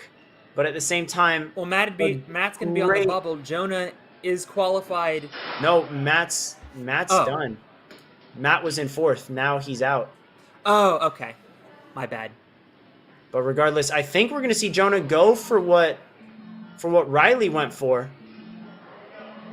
But manages to static and just reach right over. Oh, but look at his time. He only has a couple seconds. He had to dismount right there. He doesn't. Oh, no. Wow. Did not even notice that. I mean, in fairness, neither did we. He was so low on time. But look at that save from the nunchuck. And then he's stuck hanging, swinging around. I think at some point he hit every single hold. Look at that. Was dangling, hit the UFO, hit the ring, and still locked the cane in. An incredibly impressive run out of Jonah. And that is going to be enough to get himself into the finals, which means that on the bubble now is Cedric Holcomb. And the challenger approaches young adult world champion Zach Keenan. again. This young man pulled the double, winning both the Strongest Ninja competition and the World Championship.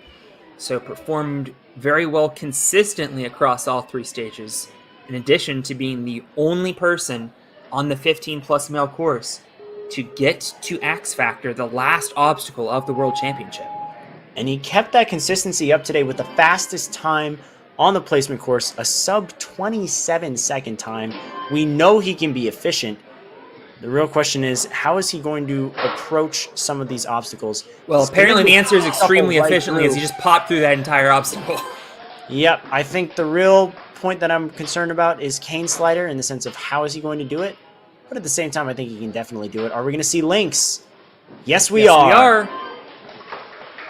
All he's taken is 30 seconds through the first 4 obstacles. And a great grab on the jumping spider. Gonna make sure that he's properly aligned, gets his feet down, coming into spinal tap. He's about on pace with Henry Kutrek right now. Henry, our only finisher, finished with a little under 5 seconds left. We'll see if Zach can keep that pace going and potentially get the buzzer and potentially get even faster than Henry. Having a little bit of a hard time. Kind of reminds me of the kids' toys where they put everything into the square hole. Yeah, Shapo. Yeah. I think this is slower than Cedric. So the pressure it now is. on. It is, in fact, slower than Cedric. Zach Keenan will have to beat Cane Slider and misses the first grab onto the nunchuck. It's all going to come down to this final attempt. I'm shaking. It's so... Pressure is on. Oh, no! Zach is out! His hand slips. He tried Zach to is grab it out! with one hand. Against all odds, Cedric Holcomb will take the last spot, and our young adult world champion is going to finish in 5th. 1 spot out of the final. That was crazy, and it looked so promising with those links and the speedy movements. He barely took any time to rest. Got a little stuck on spinal tap, but we saw a lot of athletes get a higher grab on that nunchuck than he did. And then I'm not entirely sure why he reached with one hand there on the second attempt. But nevertheless, Henry Kutrek, Riley Broadhurst, Jonah Kusenkothen, and Cedric Holcomb are your top 4, and they will be advancing to the Premier Series finals. I do want to talk about Henry's run. Our only buzzer of the amateur division. An incredible nail biter, but also it looks so calm and controlled. Let's see if we can get the replay pulled up for Henry's run. There it is. Look at our winning run, the only clear. I am shocked that we only got 1 clear. This course turned out to be extremely difficult, particularly the Cane Slider, but even after that, of the 3 athletes that beat it, Henry was the only one who was able to beat all the obstacles within the time limit. The time limit took out the other 2. This challenge course was no joke. And I love to see the lock-off strength right there, right into the Cane Slider. That was a sleigh. Look at that movement. Almost went off axis on the Deja Vu there, but it was enough for him to hit that buzzer. He will be going into the finals as one of our few and proud challenge course clears in the Premier Series. Incredible stuff by Henry. Congratulations to him. I'd like to take one more look at Riley's run also. Riley came in 2nd place, just narrowly missing out on a buzzer. Even if he had 1 more second on the time limit, he still would have been in 2nd place to Henry. But a tremendous run out of Riley as well, beating basically everything but the last pull-up of this course. I think we got Riley's placement course here. Yeah, Riley came in very hot on the placement course. It was a sprint for him. This definitely felt like a marathon as he was fighting his way through the challenge course, and we saw some very shaky moments out of him, but he managed to recover just about a second off from a clear. Still would not have been faster than Henry, still would have been 2nd place, but being so close had to have been tough for him. Still a very, very impressive run. But with that, certainly true. And what matters is he got the main goal of today, which was to qualify for the finals in Brooklyn in November. absolutely. And with that, I think that's going to do it for our amateur division. Congratulations to our 2 female athletes who have qualified and our 4 male athletes who qualified for the finals. We'll see you back here at 3:15 with the teen division. And it is only going to get more and more insane from here. So make sure that you do not miss a second of the action coming later today. Teens at 3:15, elites at 7:15. Kane, thank you for commentating with me. I'll be back on with Jack in just a little bit. Absolutely. Thanks for having me. We'll see you guys soon.